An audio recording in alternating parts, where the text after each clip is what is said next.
श्रीमान् वेङ्कटनाथार्यः कवितार्किककेसरी वेदान्ताचार्यवर्यो मे सन्निधत्तां सदा हृदि। गुरुभ्यस्तद्गुरुभ्यश्च नमो वाकमधीमहे वृणीमहे च तत्राद्यौ दम्पती जगतां पति। ज्ञानानन्दमयं देवं निर्मलस्फटिकाकृतिम् आधारं सर्वविद्यानां हयग्रीवम् उपास्महे। சுவாமி தேசிகனுடைய திருநக்ஷத்திர வைபவ உற்சவம் பல திவ்ய தேசங்கள்லையும் சுவாமி தேசிகன் எழுந்தள்ளி இருக்கக்கூடிய பல இடங்கள்லையும் விசேஷமாக நடந்து கொண்டிருக்கு. நேற்றைய தினம் சுவாமி தேசிகன் திருநக்ஷத்திரத்தை விசேஷமாக உற்சவமாக எல்லாரும் அனுபவித்தோம். இந்த திருநக்ஷத்திர உற்சவத்துல புறப்பாடு, மரியாதைகள், கோஷ்டிகள் இதெல்லாம் விசேஷம். ஆனா அதோடு கூட நிற்காமல் கூடவே சுவாமி தேசிகனுடைய சீசூக்திகள்ல இருந்து சில விஷயங்கள்லாம் அனுபவிக்கணும் அப்படின்னு ஆசைப்படுவார்கள். மும்பையில இருக்கக்கூடிய வேதாந்த தேசிக சம்பிரதாய சபா அப்படிங்கிறது வெறும் தேசிகன் சந்நிதி அப்படின்னு மாத்திரம் இல்லாமல் சம்பிரதாய சபா அப்படிங்கிற முறையில இருக்கிறபடினால சுவாமி தேசிக சம்பிரதாய விஷயமாக நாம எத்தனையோ தெரிந்து கொள்ள வேண்டியது இருக்கு. எத்தனையோ விஷயங்கள் சுவாமி தேசிகன் சாதிச்சிருக்கார். எத்தனையோ கிரந்தங்கள், எத்தனையோ விஷயங்கள் சுவாமி தேசிகன் சாதிச்ச விஷயங்கள்லாம் சேர்த்து வச்சு சுருக்கமாக ஒரு சகஸ்ரநாமம் சாதித்தார், ஸ்ரீ தேசிக திவ்ய சகஸ்ரநாமம். அதுவும் ஒரு சுருக்கம்தான். ஏன்னா நிறைய விஷயங்கள் சுவாமி தேசிகன் சாதிச்சிருக்கார். அதெல்லாமும் அனுபவிக்க வேணும் என்பதாக முன்பை தேசிக வேதாந்த தேசிக சம்பிரதாய சபா, சம்பிரதாய சபாவானபடினாலே அவளுக்கு அந்த அனுபவம் சேர்ந்து இருக்கணும். ஏன்னா கோயில்ன்ற ஒரு உற்சவம் அனுபவம்னா அது உற்சவம், கோஷ்டி, சேவா காலம், சாற்று முறை அதோடு முடிஞ்சு போயிடும். ஆனா சம்பிரதாய சபா அப்படின்னு அங்கங்க வச்சிருக்கா இல்லையா பல இடங்கள்ல, குறிப்பாக மும்பை முதலான நகரங்கள்ல சம்பிரதாய சபா வைத்திருக்கிறது. அதுக்கு மாத்திரம் இல்ல, காலக்ஷேபமும் கேட்கணும் அப்படிங்கிறதும் கூடி அதனுடைய பரம லட்சியம். அந்த முறையில வருஷா வருஷம் மும்பை ஸ்ரீ தேசிக சம்பிரதாய சபால மகான்களை கொண்டு அழகாக சம்பிரதாய விஷயங்களை எல்லாம் காலக்ஷேபமாக உபன்யாசமாக சொல்லி கேட்டு அனுபவித்துக் கொண்டிருக்கிறார்கள், அனுபவித்துக் கொண்டிருக்கிறோம். அதுல இந்த வருஷம் அடியன் சுவாமி தேசிக திருநக்ஷத்திரத்தை ஒட்டி இந்த விஷயம் ஆரம்பிக்கிறேன். ஸ்ரீ தேசிக உபமானங்கள் அப்படிங்கிறது விஷயம். முதலே சொன்ன மாதிரி தேசிகன் விஷயத்துல எத்தனையோ சீசுக்தியில எத்தனையோ அனுபவிக்கிறோம். திவ்ய தேச அனுபவங்கள், வேதாந்தார்த்த அனுபவங்கள், இப்படி பலது உண்டு. இப்ப தேசிக உபமானங்கள் அப்படின்னு ஒண்ணு அனுபவிக்கணும்னு அடியனுக்கு தோணித்து. மகான்கள் அனுகிரகத்தோடு கூட, ஆச்சாரியர்கள் அனுகிரகத்தோட, குறிப்பா சுவாமி தேசிகன் அனுகிரகத்தோடு கூட நாம இதை அனுபவிக்கலாம். இப்பொழுது பொதுவாக எந்த விஷயம் சொல்றதானுமே அது ஒரு உபமானத்தோடு சொன்னால் அது ஒரு அழகாம். சாதாரணமா சொல்றதை காட்டிலும் அதுக்கு ஒரு உதாகரணம், ஒரு எக்ஸாம்பிள் ஒண்ணு கொடுத்துட்டு சொன்னா அது அழகு அப்படிங்கிறது கவிகளுடைய சம்பிரதாயம். உபமா காளிதாசஸ்ய, காளிதாசன் ஒரு மகா கவி இருந்தான். அவன் இந்த உபமா அலங்காரத்துல மகா நிபுணன். உபமா இல்லாம ஸ்லோகமே பண்ண மாட்டான். எதுக்கட்டாலும் ஒரு உதாரணம் சொன்னா அதோட சேர்ந்து இருந்தா அதான் கவி வாக்கு. அதுதான் நன்னா இருக்கும், ரசமா இருக்கும். சாதாரணமா சொல்ற வார்த்தை இல்லை. உபமா அலங்காரஹா அப்படின்னு பெயர் அதுக்கு. அதே மாதிரி இன்னொரு பக்கம் பார்த்தோம்னா வேதாந்த விஷயங்கள் அதெல்லாம் சொல்லும் போது கூட ஒரு உபமானத்தோட சொன்னா நமக்கு நன்னா புரியும். பக்தா திருஷ்டாந்த குஷலஹா அப்படின்னு வரும். புராண கதைகள் சொல்றவார்கள், பௌராணிகர்கள், புராண பிரவச்சனங்கள் பண்ணக்கூடியவர்கள், அவர்கள்லாம் நிறைய உபமானங்கள்லாம் கையில வச்சுக்கணுமா. திருஷ்டாந்த உதாரணம் கையில வச்சுன்னு சொன்னதாவது அந்த புராண கதையெல்லாம் புரியும். வேதாந்தமும் அந்த உதாரணத்தை சொல்லி சொன்னாதான் வேதாந்தம் நன்னா புரியும். சாதாரணமா சொல்றதை காட்டிலும் வேதாந்தத்துக்கு எதுக்கு உதாரணம் அப்படின்னு கேட்க வேண்டாம். உதாரணத்தோடு சொல்லும் போதுதான் அது நல்லா புரியும். அப்போ ஒரு பக்கம் பார்த்தா காவியத்துக்கு உதாகரணம் தேவையா இருக்கு. உபமா அலங்காரத்திலே பலவிதம் உண்டு. அது மாதிரி ஒரு உபமானத்தோட சொன்னாதான் அது அழகா இருக்கு. வேதாந்தத்திலையும் உபமானங்கள் தேவையா இருக்கு. ஏன்னா உபமானத்தோட சொன்னாதான் புரியும் வேதாந்தங்கள்லாம். இல்லாட்டா புரியாது அப்படிங்கிற ஒரு நிலை கூட இருக்கு பல இடங்கள்ல. சாந்தோக்கிய உபநிடத்துல பார்த்தோமானால் முதல்ல சத்வித்யா அப்படின்னு ஒரு இடம் இருக்கு. அதுல ஒரு பையன் ஸ்வேதகேதுன்னு ஒரு பையன், அந்த பையனுக்கு அவ அப்பா வேதாந்த அர்த்தம் சொல்றார். சொல்லும்போது நிறைய உதாரணம் சொல்றார். ஒண்ணுக்கும் ஒவ்வொரு உதாரணம் சொல்றார். பகவான் எல்லா இடத்துலயும் இருக்கான், ஆனா அவனை புரிஞ்சுக்க முடியாது அப்படின்னா பையன் எனக்கு புரியலையேங்கிறான். எல்லா இடத்துலயும் இருக்காருன்னா பையன் புரிஞ்சுக்க முடியாது. அவர் இல்லைன்னா சரி, அவர் தான் இருக்காரு, அப்ப அவரையும் பார்க்க முடியாது அப்படின்னா அவ அப்பா என்ன பண்றார், ஒரு உதாரணம் சொல்றார் அவனுக்கு. நீ போய் ஒரு தீர்த்தத்துல பாத்திரம் எடுத்துன்னு வா, ஒரு பாத்திரத்துல தீர்த்தம் எடுத்துன்னு வான்னார். எடுத்துன்னு வந்தான். ஒரு உப்பு கொண்டு வான்னார், அவன் உப்பு கொண்டு வந்தான். அதை அந்த தீர்த்தத்துல போட சொன்னார். போட்டான். கொஞ்ச நாள் ஆச்சு. அப்புறம் மறுபடியும் திருப்பி வர சொன்னார். அந்த பாத்திரத்தை எடுத்துக்காமே அதுல தீர்த்தம் இருக்கா அப்படின்னு கேட்டார். இருக்கு அப்படின்னா. உப்பு இருக்கா அப்படின்னு கேட்டார். இல்லைன்னு விட்டாம. ஏண்டா அப்படின்னா உப்பு நான் தான் போட்டேன், ஆனா இங்க பார்த்தா தெரியலையே அப்படின்னா. சரி ஒரு உத்திரணி தீர்த்தம் எடுத்து சாப்பிட்டு பாரு அப்படின்னா அவன் சாப்பிட்டு பார்த்தான். எப்படி இருக்குன்னு கேட்டார். உப்பா இருக்கு அப்படின்னா. ஏண்டா நீ உப்பு தெரியலன்னா இப்ப பார்த்தா உப்பா இருக்கு அப்படிங்கிறியே அப்படின்னா. உப்பு என் கண்ணுக்கு தெரியல, ஆனா நாக்குக்கு தெரிகிறது அப்படின்னா. உப்பு ரசம் இருக்கும் இல்லையோ, அந்த ரசம் நாக்குக்கு தெரிகிறது அப்படி. அதுதான் உதாகரணம் அப்படின்னு. இப்ப எல்லாமே தெரியும், சிலது சில விஷயங்கள். அதாவது பிரம்மம், பரபிரம்மம், பரமாத்மா அப்படிங்கிறவர் கண்ணுக்கு தெரிய மாட்டார், ஆனா மனசுக்கு தெரிவார். மனசால் அவரை புரிந்து கொள்ளலாம் அப்படிங்கிறதுக்கு இந்த உதாரணம் சொல்ற. இதே மாதிரி பல உதாரணங்கள் சொல்ற. இப்போ வேதாந்தம் சொல்றதுக்கும் உதாரணம் தேவையாக இருக்கு. இப்போ சுவாமி தேசிகன் எத்தனையோ கிரந்தம் சாதிச்சிருக்காரு இல்லையா?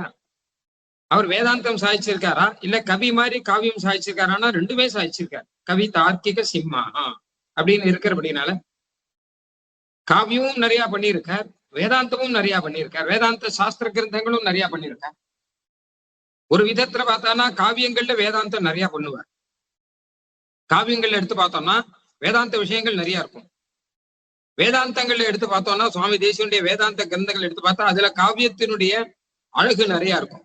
உதாரணமாக அதிகரண சாராவளி, தத்துவமுக்தா கலாபம், இதெல்லாம் ஸ்லோகம்தான், ஸ்லோகமாவே பண்றார். வேதாந்தத்தை காவியமா பண்றார். அதே சமயம் காவியத்தை எடுத்து பார்த்தோம் வச்சுக்கோங்க, அது வேதாந்தமா பண்றார். அது எங்கன்னா சங்கல்ப சூரியோதயம். சங்கல்ப சூரியோதயம் ஒரு நாடகம், அது காவிய நாடகம் அது. ஆனா அது மொத்தம் வேதாந்த விஷயம்தான். ஆனா சுவாமி தேசியன் கிட்ட என்ன கேட்டான்னா காவியமும் வேதாந்தமா இருக்கும், வேதாந்தமும் காவியமா இருக்கும். இது ரெண்டிலுமே உபமானம் தேவை அப்படின்னும் போது சுவாமி தேசியன் கிரந்தங்கள்ல உபமானங்கள் கொட்டி கிடக்கும், நிறைய இருக்கும். அடியே இப்ப நிறைய எடுத்துக்கொள்ள போகிறது சில்லறை ரகசிய கிரந்தங்கள்ல இருந்தா. ரகசிய கிரந்தங்கள்ல இன்னும் நிறைய சாதிச்சிருக்கேன். ஏன்னா புரியாத விஷயத்தை புரிய வைக்கணும்னு வச்சுக்கோங்க, அப்ப உதாரணம் சொல்லிதான் புரிய வைக்கணும். ரகசிய கிரந்தங்கள்ல நிறைய சாதிச்சிருக்கார். அதுக்கு சில ரசமான சில உதாரணங்கள்லாம் நம்ம இப்ப எடுத்து பார்க்கலாம். இதுல உபமானம் சொல்லுவது அப்படிங்கிறது ஏதோ மேலோட்டமா சொல்றது இல்லை, நல்லா ரசிச்சு சொல்லணும், கேட்கிறவாளுக்கும் ரசிக்கும்படி இருக்கணும். முதல்ல சுவாமி தேசிகன் பகவத் விஷயமாக எம்பெருமானை பற்றி சொல்லும் போது உபமானங்கள் எப்படி சொல்லியிருக்க அப்படிங்கிறத இன்னைக்கு பார்க்க போறோம். ஸ்ரீ தேசிக உபமானங்கள் அப்படின்னு பொதுவாக விஷயம். அதுல இன்னைக்கு பகவத் அனுபவம், அந்த பகவத் அனுபவத்துல உபமானங்கள் எப்படி இருக்கு அப்படிங்கிறத நம்ம பார்க்க போறோம். பெருமாள் பல திவ்ய தேசங்கள்ல இருக்காரு இல்லையா? அந்த திவ்ய தேசங்கள்ல சுவாமி தேசிகன் ஸ்தோத்திரங்கள்லாம் பண்ணும்போது அந்த பெருமான் எப்படி இருக்கான்னு சொல்லும் போது நிறைய உதாரணங்கள்லாம் சொல்ற வழக்கம். அதுல ஒவ்வொரு பெருமாளுக்கும் ஒண்ணு ஒண்ணு அழகா சாதிச்சிருக்காரு. முதல்ல நாம ஸ்ரீரங்கம் எடுத்து பார்த்தோம்னு வச்சுக்கோங்க. ஸ்ரீரங்கத்துல பெருமாள் எப்படி இருக்கார் அப்படின்னா, மஞ்சூஷாயாம் மரகதமிவ பிராஜமானம் ததந்தஹ. ஒரு பெட்டிக்குள்ள வச்ச மரகத மணி போல இருக்கார் அப்படிங்கிறார். எம்பெருமானுடைய திருமேனி மரகத கல்லு மாதிரி இருக்கான். ஒரு பெரிய மரகத கல், பச்சை மாமலை போல் மேனின்னு ஆழ்வார் சொல்ற மாதிரி மரகத கல் அப்படிங்கிறது எப்படி இருக்கும் கேட்டா, கொஞ்சம் பச்சையாவும் இருக்கும், கொஞ்சம் கருப்பாவும் இருக்கும், கொஞ்சம் பிரகாசமாவும் இருக்கும். நல்ல விலை மதிக்க முடியாத ஒரு மரகத கல். அந்த மாதிரி பெருமாள் திருமேனி இருக்கான். அந்த மரகத கல்லை ஒரு பெட்டிக்குள்ள வச்ச மாதிரி இருக்கு அப்படிங்கிறாங்க. மஞ்சூஷாயாம் மரகதமிவ ஹம்ச சந்தேசத்துல சொல்றார். அதாவது ஹம்ச சந்தேசத்தை எப்படி கேட்டா, பெருமாள் ராமன் காட்டுல இருக்க,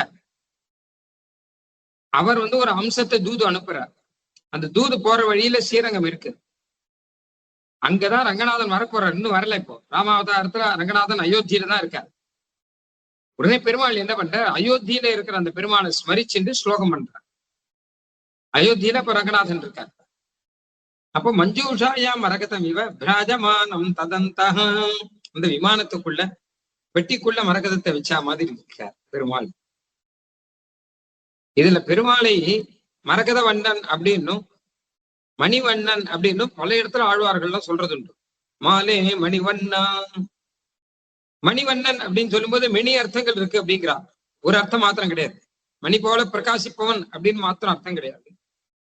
மகார்க்கம், மானதம், ரத்னம், ஸ்திரம், போக்கியம், பிரகாசகம்னு சுவாமி தேசியன் பல அர்த்தங்கள் சொல்லியிருக்க. ஒரு ரத்ன கல்லானது எப்படி விலை மதிக்க முடியாததோ அந்த மாதிரி விலை மதிக்க முடியாதவன் அப்படின்னு ஒரு அர்த்தம்.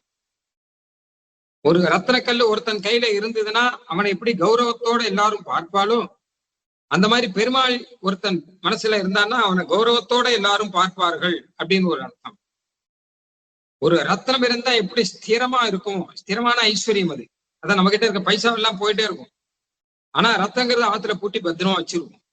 அந்த மாதிரி எம்பெருமானும் ஸ்திரமான ஐஸ்வர்யமானவன் அப்படின்னு அர்த்தம். ஒரு ரத்தம் இருந்தா எப்படி நமக்கு மனசுக்கு ரொம்ப பிடிச்சதாக நம்ம அடிக்கடி எடுத்து எடுத்து பார்த்துட்டு இருப்போமோ, உள்ளுக்குள்ள ரத்தனக்கல் இருக்குன்னு வச்சுக்கோங்க. அப்ப அப்பப்போ பீரோவை திறந்து எடுத்து பத்திரமா இருக்கா, நன்னா இருக்கு அப்படின்னு பார்த்துட்டு இருப்போமோ, அந்த மாதிரி எம்பெருமானும் பரம போக்கியமாக இருக்கக்கூடியவன் அப்படின்னு ஒரு அர்த்தம்.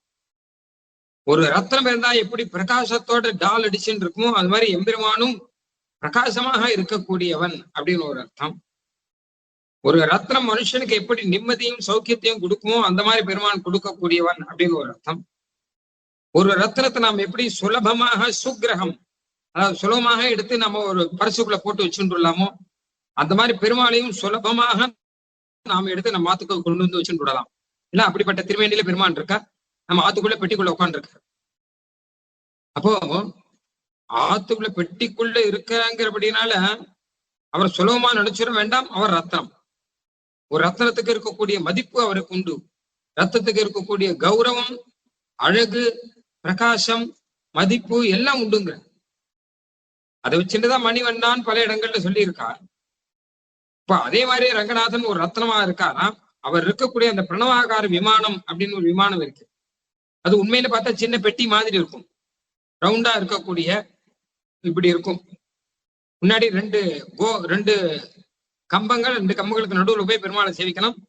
அந்த கம்பத்தை சுத்தி அப்படியே பெருமாள் இருக்க மாதிரி இருக்கும். அது உள்ள போய் சேவிச்சு பார்த்தா தெரியும். மஞ்சூஷாயாம் மரகதமிவ பிராஜமானம் ததந்தஹ அந்தர்ஜ்யோதி கிமபி யவினாம் அஞ்சனம் யோக திருஷ்டேஹ சிந்தாரத்னம் சுலபமிகன சித்தி மோக்ஷானுரூபம் தீனாநாத வியசன சமனம் தெய்வதம் தெய்வதானாம் திவ்யம் சக்ஷுஸ்ருதி பரிஷதாம் திருஷ்யதே ரங்கமத்தியே. ரத்னம் எப்படி பிரகாசமா இருக்கும், அதுவே பெருமாளும் பிரகாசமா இருக்கார். இங்கேயும் பல உதாரணங்கள் சொல்றார். சிந்தா ரத்னம் அப்படிங்கிறார். சிந்தா ரத்னம் சிந்தாமணி கல்லுன்னு அர்த்தம். கல்லுலயே விசேஷமானது சிந்தாமணி கல். அது எதை கேட்டாலும் கொடுக்குமா. அந்த கல்லு கையில இருந்ததுன்னா எதை கேட்டாலும் கொடுக்கும். சிந்தா ரத்னம் சுலபமிகன சித்தி மோக்ஷானு ரூபம், எல்லா சித்தியும் கிடைக்குமா அதுல. இப்ப எதை கேட்டாலும் கொடுக்கக்கூடிய சிந்தா ரத்னம், சிந்தாமணி. ஆனால் அந்த சிந்தாமணி கல் இருக்கும் இல்லையோ, அது மோட்சம் கொடுக்குமோ? எதை கேட்டாலும் கொடுக்கும். நம்ம போய் அதுங்கிட்ட நமக்கு பைசா வேணும்னா கொடுக்கும், வேற ஏதாவது திரவியம் வேணும்னா கொடுக்கும். சிந்தா ரத்னம் ரத்னம் இருக்கு, தேவலோகத்துல இருக்கு. ஆனா மோட்சம் கேட்டா கொடுக்குமானா கொடுக்காது. ஆனால் இந்த சிந்தா ரத்னம், ரங்கநாதன்கிற சிந்தா ரத்னம் மோட்சம் கொடுக்கக்கூடிய அப்படிங்கிற. தீனாநாத வியசன சமனம் தெய்வத்தம் தெய்வதானாம். தீனர்கள், பைசா இல்லாதவாளுக்கு அவளுடைய கஷ்டத்தை போக்கடிக்கும். ரொம்ப தீனனா இருந்தவன் ஒருத்தன் அநாதன், அவனுக்கு யாரும் துணையும் யாரும் இல்லை. அவன் என்ன பண்றதுன்னு தெரியாம காட்டுக்கு போயிருந்தா அங்க ஒரு தேவதையை பார்த்தான். அந்த தேவதையை ஒரு கல்லு கொடுத்தது, இந்த வச்சுக்கோ, இந்த கல்லு இருந்தா உனக்கு எல்லாம் கிடைக்கும், நீ கேட்டதெல்லாம் கிடைக்கும். உடனே அவனுடைய கஷ்டம் எல்லாம் போயிட்டு சொல்லும். அந்த மாதிரிதான் நாமளும் தீனர்கள் ஒரு வழி தெரியாம தவிச்சுட்டு இருக்கோம் சம்சாரத்துல. நமக்கு கிடைச்ச ரத்தனம் தான் ரங்கநாதன். தீனாநாதங்கிறதுக்கு 2-3 அர்த்தம் சொல்றான். தெய்வதம் தெய்வதானாம் திவ்யம் சக்ஷு ஸ்ருதி பரிஷதாம் திருஷ்யதே ரங்கமத்தியே. அப்படிப்பட்ட ரத்னம். அது கடைசியில் அந்த ரத்தம் வேடிக்கையா சொல்றாரு சுவாமி, இந்த ரத்னம் உள்ளுக்குள்ளதானே இருக்கணும், அதை போய் ரங்கத்துல வச்சிருக்கா, அரங்கத்துல வச்சிருக்காளே, ஸ்டேஜில் கொண்டு வந்து வச்சுட்டாளே. ரங்கம்னா ஸ்டேஜ்னு ஒரு அர்த்தம், ரங்கம்னா ஸ்ரீரங்கம்னு ஒரு அர்த்தம். இதை போய் ஸ்டேஜில் கொண்டு வந்து வச்சிருக்காளேன்னு என்ன கேட்டா, அத்தனை சுலபமாக நாம எல்லாரும் சேவிக்கும்படியாக இந்த ரத்னம் இருக்கு அப்படின்னா. இதே மாதிரி ஸ்ரீரங்கத்துல இருக்க ரங்கநாதனை சிந்தா ரத்னம், சிந்தாமணிக்கல் அப்படின்னு சொன்னவர் ஒவ்வொரு ஊருக்கும் ஒரு நூறு சொல்றார். அதை சுருக்கமா தான் சொல்ல போறேன். திருவேங்கடமலை எடுத்து பார்த்தோம் வச்சுக்கோங்க, அங்கே சீனிவாச பெருமாள் இருக்கார். அவர் எப்படி இருக்காருன்னா, மலையில இருக்கிற ஒரு நீரோடை மாதிரி இருக்கார், ஜலாசயம். எப்பவுமே கீழே இருக்கக்கூடிய குளத்தை காட்டிலும் மலையில இருக்கக்கூடிய குளங்கள் இருக்கும் இல்லையோ, அதுக்கு குளிர்ச்சி அதிகம். அந்த திருவேங்கடமுடைய திருவேணி ஒரு நீரோடை மாதிரி இருக்கு. அதிலிருந்து பெருகுகிறது தான் தயா பிரவாகம். மலையில இருக்கிற நீரோடைக்குள் அதிலிருந்து மேல கீழே ஜலம் கொட்டும். மலையிலாம் நல்ல மழை பெய்யும், அங்க இருக்கிற ஓடையெல்லாம் ரொம்பிடும், நிரம்பி அதிலிருந்து ஜலம் கீழே பிரவாகமாக அருவியாக கீழே கொட்டும். திருவேங்கடமுடையான் தான் நீரோடை. அங்கேயே கொட்டுற அருவிதான் அவனுடைய தயா பிரவாகம். அதுதான் நம்ம தலையில வந்து இருக்கு அப்படின்னா சொல்ற. அந்த திருவேங்கடமுடையானுடைய நீரோடையை பத்தி சொல்லும் போது, நாபி பத்ம ஸ்புரண சுபகா நவ்ய நீலோத்பலாபா கிரீடாசைலம் கமபி கருணே விருண்வதி வெங்கடாக்கியம் சீதா நித்யம் பிரசதனவதி ஸ்ரத்ததா நாவகாஹ்யா திவ்யா காச்சித் ஜெயதி மகதி தீர்க்கிகா தாவகீனா. உன்னுடைய திருமேனி ஒரு பெரிய குளம் போல இருக்குப்பா. குளம்னா முதல்ல என்ன வேணும், குளிர்ச்சி இருக்கணும், சில்லுன்னு இருக்கணும். திருவேங்கடமுடையான் குளிர்ச்சியாக இருக்கான். சீதா நித்தியம், ஏன்னா யார் யாருக்கு என்னென்ன தாபம் இருக்கோ அந்த தாபங்கள்லாம் தீரும். சில்லுன்னு இருக்கணும். திருவேங்கடமுடையான் சில்லுன்னு இருக்கானா, தயாதான் அவனுடைய குணம். அப்புறம் குளம்னா தாமரை பூக்கள்லாம் நிறைய இருக்கணும். திருவேங்கடமுடையான் திருமேனில தாமரை பூ இருக்கான். நாபி பத்ம, திருநாபியே ஒரு தாமரை, திருக்கண்களே ஒரு தாமரை, திருவாய் ஒரு தாமரை. அந்த மாதிரி பார்த்தானா கைகள்லாம் ஒரு தாமரை, எல்லாமே தாமரை பூ மாதிரி இருக்கான். அழகான ஒரு குளம். அந்த குளத்துல தாமரை பூ நிறைய பூத்தா எப்படி இருக்குமோ, கருமாணி கமலை வேல் மணித்தடம் தாமரை காடுகள் போல திருமார்பு வாய் கண் உந்திகான் உடையாடைகள் செய்ய பிரான். அழுவார் அழகா சாதிக்கிற. ஒரு கருமாணிக்க மலை ஒண்ணு இருக்குன்னு வச்சுக்கோங்க, அதாவது ரத்தன மலை ஒண்ணு இருக்கு. ஆழ்வாருடைய உபமானம் சொல்றேன். இப்போ ஒரு ரத்தன மலை ஒண்ணு இருக்கு, கருமாணிக்க மலை. அந்த மலை மேல ஒரு குளம் ஒண்ணு இருக்கு. அந்த குளத்துல தாமரை நிறைய பூத்து இருக்கு, தாமரை காடு போல இருக்கு. அது எப்படி இருக்கும்? அந்த மாதிரி எம்பெருமான் அவன் திருமேனி, அந்த திருமேனில தாமரை காடு போல திருமார்பு, அங்க ஒரு தாமரை, வாயில ஒரு வாய் தான் ஒரு தாமரை, கண் தான் ஒரு தாமரை, நாபிதான் ஒரு தாமரை, கால் கை எல்லாமே தாமரை, எல்லாமே தாமரை போல எம்பெருமானுடைய திருமேனில ஒவ்வொரு அவயவத்துக்கும் தாமரை தான் உதாரணமா சொல்லணும். அப்படி அடியமாக்குதே அப்படிங்க. கைவண்ணம் தாமரை வாய் கமலம் போலும் கண்ணினையும் அரவிந்தம் அடியுமாக்குதே அப்படிங்கிற மாதிரி திருவேங்கடமுடையானே ஒரு குளம். அந்த குளத்துல இருக்கிற தாமரைகள் தான் அவனுடைய நாபி பத்மம், திருக்கண்கள் முதலான. நாபி பத்ம ஸ்புரண சுபகா நவ்ய நீலோத்பலாப கிரீடா சைலம் கமபி கருணே விருண்வதி வெங்கடாக்கியம். திருவேங்கட மலையில இருக்கக்கூடிய ஒரு குளிர்ந்ததான ஒரு சுனை நீரோடை. சீதா நித்தியம், எப்பவுமே குளிர்ந்ததா இருக்கும். அதான் சொன்னாலும் மலையில இருக்கிறபடினா, அதாவது எப்படின்னு கேட்டா, கீழே இருக்கிற குளத்துக்கும் மலையில இருக்கிற குளத்துக்கும் வித்தியாசம் உண்டு. கீழே நல்ல வெயில் அடிச்சுன்னு வச்சுக்கோங்க, அந்த குளம் சில சமயம் உஷ்ணம் ஆயிடும். ஆனா மலையில பொதுவா வெயிலே இருக்காது, மேகங்கள் தான் நிறைய இருக்கும், எப்பவுமே குளிர்ச்சியா இருக்கும். அந்த மாதிரி திருவேங்கடமுடியான் அப்படிதான் இருக்கான், எப்பவுமே குளிர்ச்சியா இருக்கான். சீதா நித்தியம் பிரசதனவதி, பிரசதனவத்தின்னு 2 அர்த்தத்துல சொல்றார். ஆனா தெளிந்து இருக்கான். பிரசதம்னா ஆனா தெளிவா இருக்கு தீர்த்தம். மலையில போய் என்ன, மலையில போய் தீர்த்தம் கலங்கறதுக்கு பிரசக்தி இல்லை, யாரும் பொல்யூட் பண்ண முடியாது. திருவேங்கடமுடியான எப்பவும் தெளிந்தவனா இருக்கான் அப்படின்னு கேட்டான்னா, எப்பவுமே அடியார்கள் கிட்ட அனுகிரக புத்தியோட பிரசாதம் பண்ற மாதிரி அனுகிரக புத்தியோட இருக்கான்னு அர்த்தம். ஸ்ரத்ததா நாவகாஹ்யா, நாமெல்லாம் போய் எல்லாரும் போய் அந்த மலையில இருக்கிற நீரோடையில தீர்த்தம் பண்ண மாதிரி திருவேங்கடமுடியான் கிட்ட தீர்த்தம் பண்ணோம் எல்லாரும். அப்படின்னா என்ன அர்த்தம்? அவன் அனுபவிக்கணும். திவ்யா காட்சி ஜெயதி மகதி, குடைந்து நீராட வேணும் எல்லாரும். சுருக்கமான விஷயம் என்ன கேட்டான்னா, சம்சார சாபம், சம்சாரத்துல கஷ்டப்பட்டு இருக்கோம்லாம், அந்த தாபம் தீரணும்னா என்ன பண்ணணும் அப்படின்னா, வெயில்ல கஷ்டப்பட்டு இருக்கோம், அந்த வெயில் தாபம் தீரணும்னா என்ன பண்றான்னா, ஒரு குளத்துல போய் அழகா மூழ்கி குளிக்கிறான்.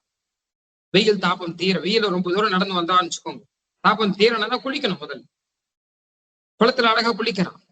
அந்த மாதிரி இந்த சம்சார தாபம், சம்சாரத்துல எங்க பார்த்தாலும் கஷ்டமா இருக்கு, தாபம் தீரணும்னா என்ன பண்ணணும் கேட்டா, கோயிலுக்கு போய் எம்பெருமான் திருமேனியை சேவிக்கிறோம். வியாமோகிதா விஷயம் போகமரீச்சிகாபிஹி வித்யாம் விஸ்ராந்தி மத்ர லபதே. அழகா சொல்றார், எங்கயோ நான் கஷ்டப்பட்டு போயிட்டே இருக்கேன், வெயில நடந்து போயிட்டு இருக்கேன், தூரத்துல பார்த்தா ஜலம் இருக்கா மாதிரி இருக்கு, ஆனா எங்கேயுமே ஜலம் இல்லை. விபுதை கநாத தேவநாயக பஞ்சாஸ்திரம் சொல்ற, ஏன்னா உன்னுடைய திருவேணியை பார்த்தால் எனக்கு குளிர்ச்சி. சம்சார கஷ்டங்கள் தீரணும்னா எம்பெருமானுடைய திருவேணியை சேவிச்சுட்டு இருந்தா ஒரு குளிர்ச்சி கிடைக்கும். எப்படி ஆனாலும் தாபத்துல இருந்து குளிர்ச்சி கிடைக்கும். அந்த மாதிரி திருவேங்கட மலையில எம்பெருமானை சொல்லும் போது அங்கே அவன் ஒரு சுனை மாதிரியாக குளிர்ந்த சுனை போல இருக்கான்னார். அதே மாதிரி அடுத்தது பார்த்தோம்னா, பேரருளாள பெருமாள் காஞ்சிபுரத்துல அவரை சொல்லச்ச சுவாமி தேசிகன் இவன் மேகம் அப்படின்னே சொல்ற. மலையில் அத்திகிரியும் மலை, அந்த மலையில இருக்கிற மேகம் மாதிரியாம். கரிசைல கிருஷ்ண ஜலதா, ஏன் அவனை மேகம் சொல்றான்? திருவேங்கடமுடியான்னு கூட மேகம்னு சொல்றது உண்டு. ரிஷகிரி கிருஷ்ண மேக ஜனிதம், ரிஷகிரி கிருஷ்ண மேக ஜனிதாம் ஜனிதாபகராம் அப்படிங்கிறார் இல்லையா. கிருஷ்ணமேகம்னு பேர் வச்சிருக்காரு அழகா. கிருஷ்ணமேகம்னா 2 அர்த்தம், கார் மேகம், கருத்த மேகம்னு ஒரு அர்த்தம், இன்னொன்னு கிருஷ்ணனே மேகம். அந்த மாதிரி பேரருளாளனே மேகமா. அந்த மேகம் என்ன பண்ணும்னா மழை பொழியும். என்ன மழை பொழியும்னா முத்தி மழை பொழியும், மோட்சத்தையே மழையாக பொழியும். மேகம்னு சொல்லச்ச எப்படி ஆனால் எம்பெருமானை ரத்னம்னு சொன்னா 10 அர்த்தம் உண்டு, மேகம்னு சொன்னா 10 அர்த்தம் உண்டு, தடாகம்னு சொன்னா 10 அர்த்தம் உண்டு, ஒரு அர்த்தம் கிடையாது. ஏன்னா மேகம் எப்படி கருப்பா இருக்கோ அது மாதிரி எம்பெருமானும் கருப்பாக இருக்கான்.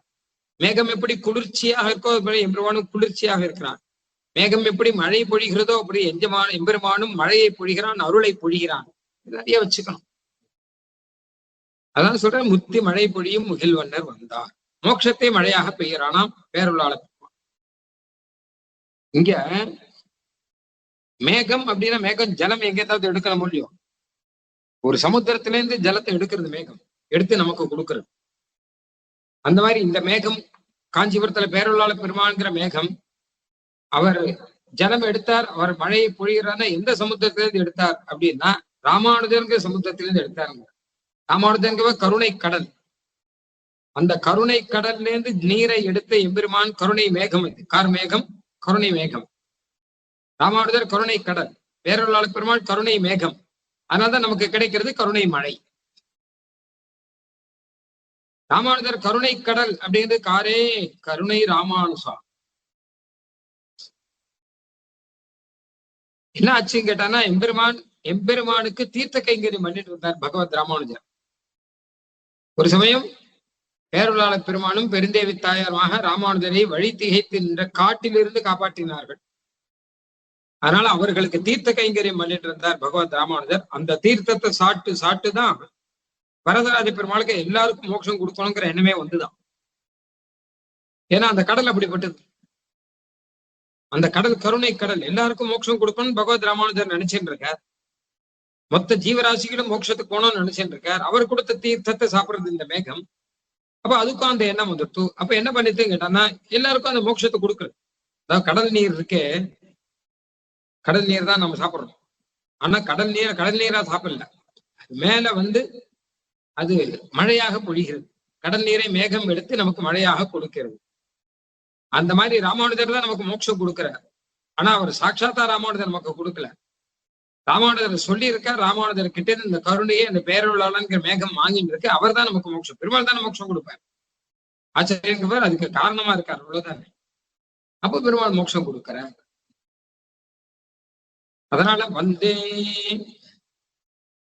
வந்தே தம் யமினாம் துரந்தரமகம் மானாந்தகார துருகா பந்தானம் பரிபந்தினாம் நிஜதிரிஷா ருந்தானமிந்தானயா தத்தம் ஏன தயா சுதாம்புநிதினா பீத்வா விசுத்தம் பயः காலேன கரிசைல கிருஷ்ண ஜலதः காங்காதிகம் வருஷதி. கேட்டதுக்கு மேல மழை பெய்யலாம். மழை எப்பவுமே யார் கேட்டா எவ்வளவு கேட்டாலும் பார்த்து பெய்யாது, தரம் பாராமல் கொடுக்கும். மேடு பள்ளமான இடத்துல எல்லாத்திலையும் மழை பெய்யும். இந்த இவாத்துக்கு வேணும் அவாத்துக்கு வேண்டாங்கிறது கிடையாது. 10ஆம் நம்பர் ராத்துக்கு மழை, 11ஆம் நம்பர் ராத்துக்கு மழை கிடையாது, 12ஆம் நம்பர் ராத்துக்கு மழை உண்டு, 13, 14 உண்டு, 15 கிடையாது. இப்படியெல்லாம் மேகம் பார்க்காது. ஒட்டுமொத்தமா கொட்டி தீர்க்கும் இல்லையா எல்லா ராத்துக்கும். அந்த மாதிரி பேரொழாள பெருமாள் சகல பேருக்கும் மோட்சம் கொடுக்கறதுக்கு அவர் காத்துன்னு இருக்கார். அதனால குத்தி மழை பொழியும் முகில்வண்ணராக அந்த பேரொழாள பெருமான் இருக்கார். அதுக்கு கூட ராமானுஜர் கருணை கடலாக இருக்கார் அப்படிங்கிற விஷயத்த சொல்றபடினால பேரொழாள பெருமாளை மேகம்னு சொல்றேன். எதுக்காக சொல்றேன், எல்லா பெருமாளுக்கும் எல்லாம் சொல்லலாம். ஆனா ஒரு மலை, ஒரு மேகம், ஒரு கருணை கடல் எப்படி பொருத்தமா இருக்கு பாருங்க. திருவேங்கடமுடியானா திருமலை, அங்க ஒரு சுனை, அதுல இருந்து வரக்கூடிய தயா அருவிகள், அது பொருத்தமா இருக்கு பாருங்க. ஸ்ரீரங்கம் பெருமாள் அப்படின்னா அது சிந்தா ரத்னம். அந்த ரத்னம் எல்லாத்தையும் கொடுக்கும், மோட்சத்தையும் கொடுக்கும் அப்படின்னு சொல்ற வழக்கம். சிந்தா ரத்னம்னு சிந்தாமணி கல் இருக்கோ இல்லையோ, அது எல்லாவற்றையும் கொடுக்கும், ஆனால் மோட்சம் கொடுக்காது. ரங்கநாதன் என்கிற சிந்தாமணி கல் இருக்கா இல்லையோ, அவன் எல்லாவற்றையும் கொடுக்கும், மோட்சத்தை கொடுக்காமல் விடாது. மோட்சத்தை கொடுக்கும் இல்லை, கொடுக்காமல் விடாது. ஸ்ரீரங்கத்துக்கு போனா போறோம், கட்டாயம் மோட்சம் நிச்சயம். ஏன்னா அவனுடைய சேவை நிச்சயம், அவனுடைய அனுகிரகம் நிச்சயம். ஏதாவது ஒரு வழியில மோட்சம் நமக்கு கிடைக்கும். அந்த மாதிரி அழகா அனுபவிக்கிறார். அதே மாதிரி அடுத்து பார்க்கணும்னா திருவேந்திபுரம். திருவேந்தையில எம்பெருமானி சொல்லும் போது மருந்துங்கிற இதெல்லாமே சுவாமி தேசிகன் ஒரு இடத்துல சொல்றது இல்லை, பல இடத்துல சொல்ற விஷயம் இதெல்லாம்.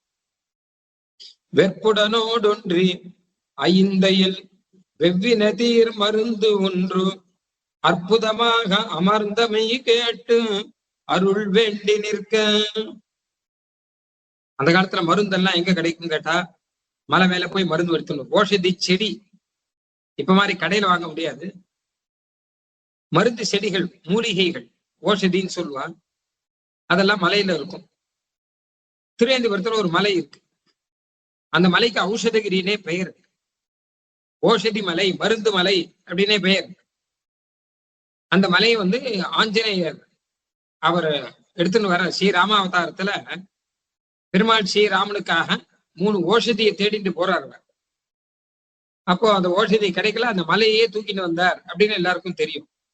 தூக்கிட்டு வரும்போது அதுல இருந்து ஒரு கொஞ்சம் மலை பேருந்து இங்க கீழ் விழுந்துட்டான். அதுதான் திருவேந்திபுரத்துல இருக்கிற ஔஷதகிரி. அதனால என்ன கேட்டா, நிறைய ஓஷதி செடி மூலிகைகள்லாம் அதுல நிறைய இருக்கு அப்படின்னு சொல்றான்.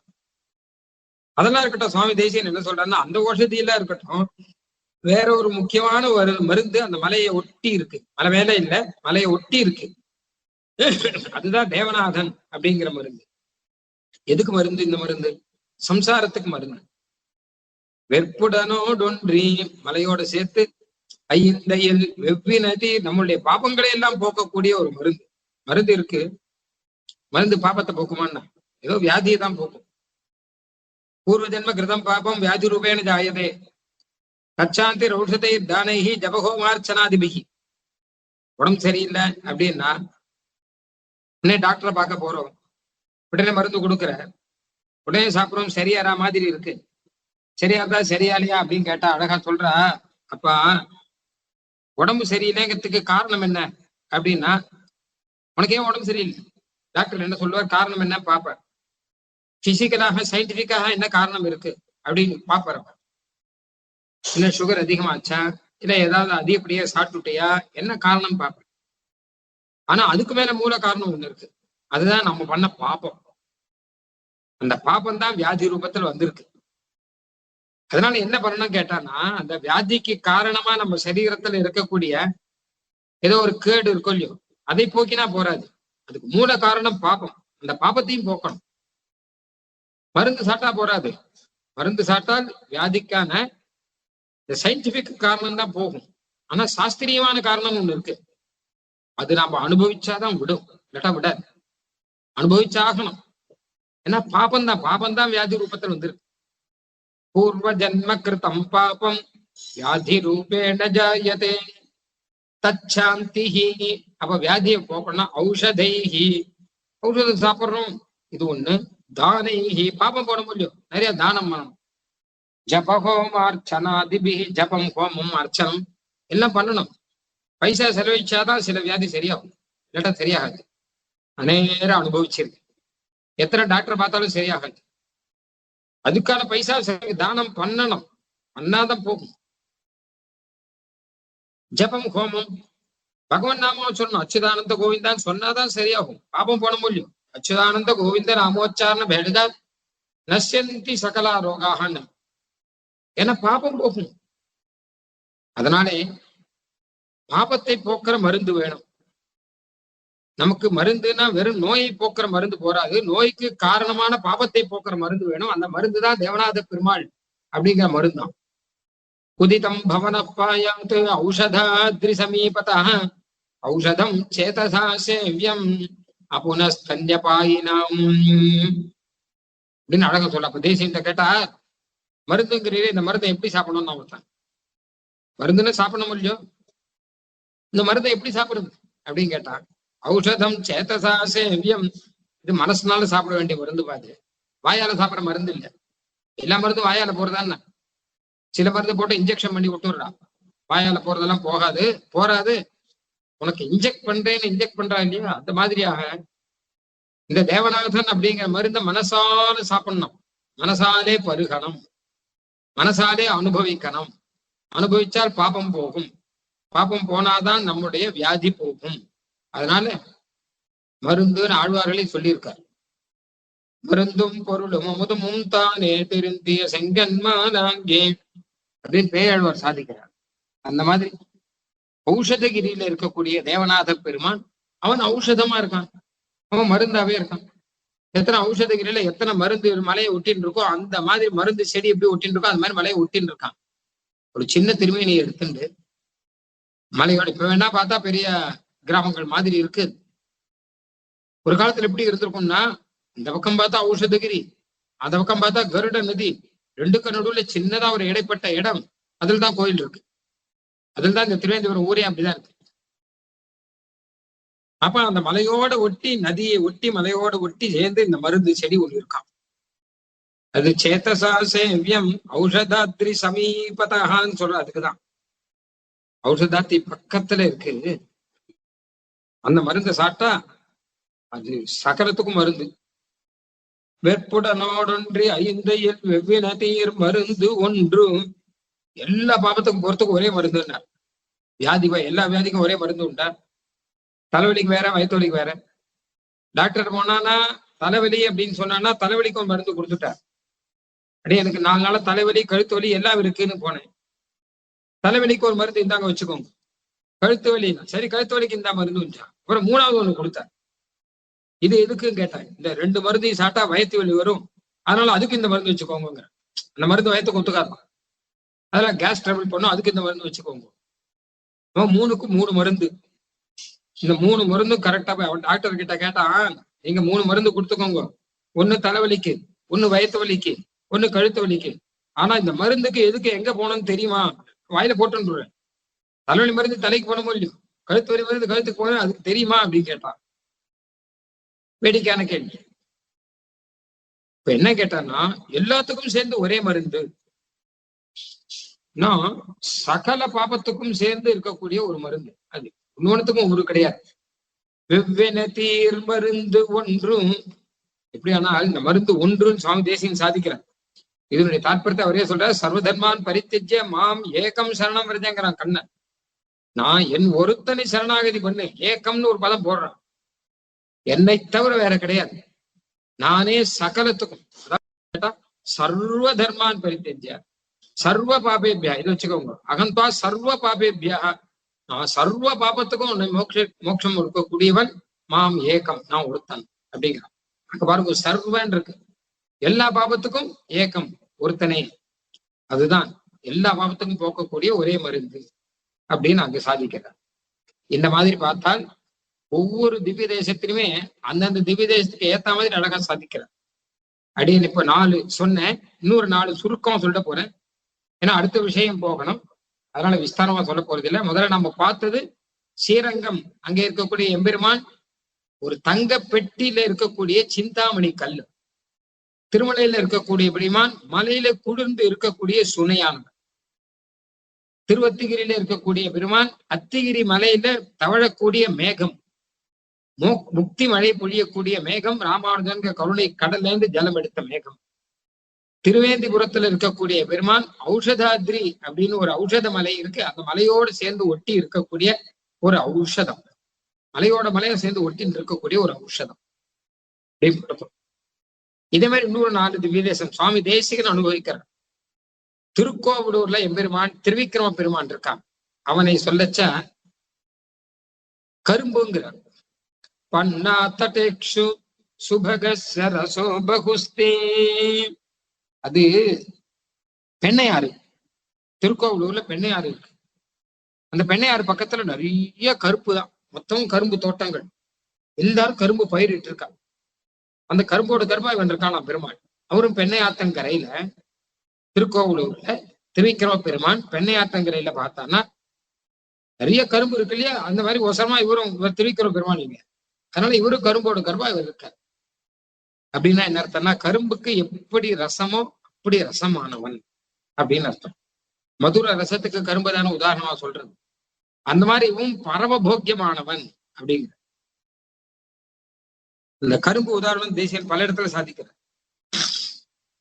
திருவஷ்டாட்சர மந்திரத்துல 8 எழுத்து நிறைய பேருக்கு தெரியும்.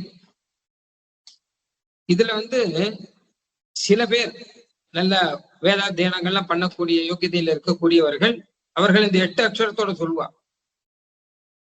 இன்னும் சில பேர், உதாரணமாக பெண்கள் முதலானவர்கள்லாம் அதுல முதல் அக்ஷரத்தை அம்னு சொல்லுவான், பிரணவமா சொல்ல மாட்டான், ஓம்னு சொல்ல மாட்டான், அம்னு சொல்லணும்னு சாஸ்திரம்.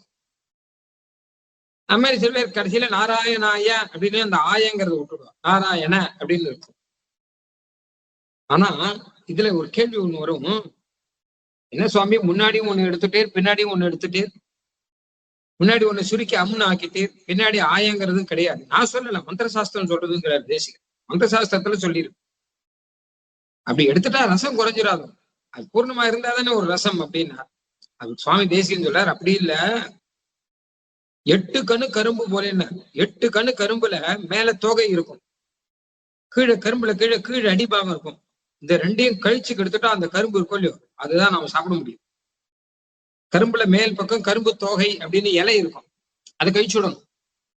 கரும்புடைய கீழே வேர் இருக்கும், அதையும் கழிச்சுடணும். நடுவுல இருக்க கரும்பு தான் நமக்கு போக்கியமா இருக்கும். அந்த மாதிரி திருமந்திரத்துல முன்னாடியும் மேலையும் கீழையும் இருக்கிறத எடுத்துட்டா கூட போக்கியமானது அவளுக்கு நன்னா இருக்கும், ஒரு குறவும் கிடையாது அப்படிங்கிறதுக்கு இந்த உதாரணத்தை காமிக்கிறார். 8 கணு கரும்பு போலே அப்படின்னு காமிக்கிறார் சுவாமி தேசிகன் திருமந்திர அதிகாரத்துல, மூலமந்திர அதிகாரம். அந்த மாதிரி இந்த திருக்கோவிலூர்ல எம்பெருமான் அந்த நதிக்கரையில கரும்பு போல இருக்கானாம்னா பரம போக்கியமா இருக்கான். 8 கணு கரும்பு அப்படின்னு சொல்றாரு, இங்க பரம போக்கியமா இருக்கான். பண்ணா தட்டேக்ஷு சுபகஸ்ய ரசோ பகுஸ்தே, நல்ல ரசம். கரும்புனா கரும்பு காட்டுல கரும்பு ரசம் தானே. இந்த கரும்பு ரசத்தை பிழியணும். யார் பிழியறா அப்படின்னு பார்த்தா முதலாழ்வார்கள் பிழிச்சுட்டான். ஒரு சமயம் முதலாழ்வார்கள் 3 பேரும் அங்கே மகரிஷி, அந்த மகரிஷியினுடைய ஆசிரமத்துல ரேடியில இடைக்கழியில தங்க, இவா 3 பேருமே கொஞ்சம் நெருக்குண்டு இருக்கா. ஆனா இவாளுக்கு நடுவுல 4வது பெருமாள் உள்ளுக்குள்ள வர, அந்த 3 பேரும் போல இந்த பெருமாளை போட்டு நெருக்க, அவர் தான் கரும்பா சொல்லியும் அந்த கரும்பை போட்டு பிழிஞ்சா என்ன ஆகும் அப்படின்னா அதிலிருந்து சாறு பெருக அந்த சாறு தான் முதல் திருவந்தாதி, இரண்டாம் திருவந்தாதி, மூணாம் திருவந்தாதி. பாட்டுக்குரிய பழையவர் மூவரை பண்டொரு கால் மாட்டு கருள் தருமா என் மலிந்து வருத்துதலால் நாட்டுக்கு இருள் சக நான்முறையந்தின் அடை விளங்க வீட்டுக்கு இடை கழிக்க வெளிகாட்டும் அம்மை விளக்கே. அழகா சாதிக்கிற தீபேன அப்படின்னு பல உதாரணம் இருக்கு. இந்த உதாரணத்தின்படி இந்த கரும்பு 3 பக்கம் போட்டு நெசிக்கினா சாறு பிழிஞ்சாருன்னா சாறு வரா மாதிரி பையன் தகலியா அன்பே தகலியான்னு பாட்டு பாடுறா. பெருமாள் அப்படி அனுபவிக்கலாம். பெருமாள் தான் கரும்பு மாதிரி, திவ்ய பிரபந்தம் தான் கரும்பு ரசம் மாதிரின்னு வச்சுக்கலாம். ஏன்னா பிழிஞ்சு எடுத்திருக்கா அப்படி ஒரு அனுபவம். அதனால அங்க அப்படி சொன்ன. அடுத்து திருத்தன்கா சுவாமி தேசியனுடைய அவதாரஸ்தான். அங்க பெருமாள் தீப பிரகாச பெருமாள். அந்த பெருமாளுக்கு தனி உதாரணம் சொல்ல வேண்டாம், அவரே உதாரணத்தோடய வந்திருக்கார். தீபஸ்துவமேவ ஜெகதாம் தயிதா ருச்சிஸ்தே தீர்க்கம் தம பிரதிநிவர்த்தியம் இதம் யுவாபியம். தீப பிரகாச பெருமாள். பெருமாளே தீப பிரகாச தீபம் போல இருக்கார். இப்ப தீபம்னா இருட்டு எது அப்படின்னு கேட்டா நம்ம பாப்பம்தான் இருட்டு, நம்ம அஜ்ஞானம் தான் இருட்டு. அஜ்ஞானம்னு ஒரு இருட்டு, பாப்பம்னு ஒரு இருட்டு, துக்கம்னு ஒரு இருட்டு, சம்சாரம்னு ஒரு இருட்டு. என்ன போனோம்? அஜ்ஞானங்க இருட்டு போனா ஞானம் வரும், சம்சாரங்க இருட்டு போனா மோட்சம் வரும். எல்லா இருட்டையும் போக்கக்கூடிய தீர்க்கம் தமஹா பிரதிநிவர்த்தியம். தீர்க்கமான தமசு என்னென்ன விதமான இருட்டு இருக்கோ எல்லாத்தையும் போக்கக்கூடிய பெருமாள் தீப பிரகாச பெருமாள். தீப பிரகாச. தீபனா விளக்கு, பிரகாசனா வெளிச்சம். அப்ப விளக்கா இருக்காரா வெளிச்சமா இருக்காரா அப்படின்னா பெருமாள் விளக்கா இருக்காரு, பிராட்டியார் வெளிச்சமா இருக்காரா இருக்க. தீபஸ்துவமேவ ஜெகதாம் தயிதா ருச்சிஸ்தே என பெருமாளும் பிராட்டியாரும் சேர்ந்து இருக்கார். நவராத்திரியில 2 பேரும் சேவை சாய்ச்சா சேர்ந்து தீப பிரகாசன் சந்நிதியில ஒரு அழகு. நவராத்திரியில தேசிய உற்சவம் வந்துடுறதா, பெருமாள் தாயார் 2 பேரும் சேர்த்து சேவையில இருக்கா, தேசியம் இருக்கா, 3 பேரையும் சேவிக்கலாம். அழகா தீர்க்கம் தம பிரதிநிவர்த்தியம் இதம் யுவாபியம் இப்படி சொன்னாரா. அடுத்து திருப்புட்குழின்னு ஒரு ஊர். திருப்புட்குழியில விஜயராகவ பெருமாள் அப்படின்னு இருக்க. ஜட்டாயுக்கு மோட்சம் கொடுத்த இடம் அப்படின்னு சொல்றா புராணத்துல. அங்க ஜட்டாயு தீர்த்தம் அப்படின்னு ஒரு தீர்த்தம் இருக்கு, ஒரு குளம். ரொம்ப விசேஷமான புஷ்கரணி. எல்லாருக்கும் கேட்ட பலன்களை எல்லாம் கொடுக்கக்கூடிய திவ்யமான ஒரு புஷ்கரணி அது. அங்க பெருமாள் இந்த தீர்த்த கரையில, அதாவது குளத்தின் கரையில பெருமாள் இருக்க. அது தேசியம் சொல்ற ஸ்ரீமத் கிருத்ரசரஸ்தீர பாரிஜாத்தம் உபாஸ்மகே.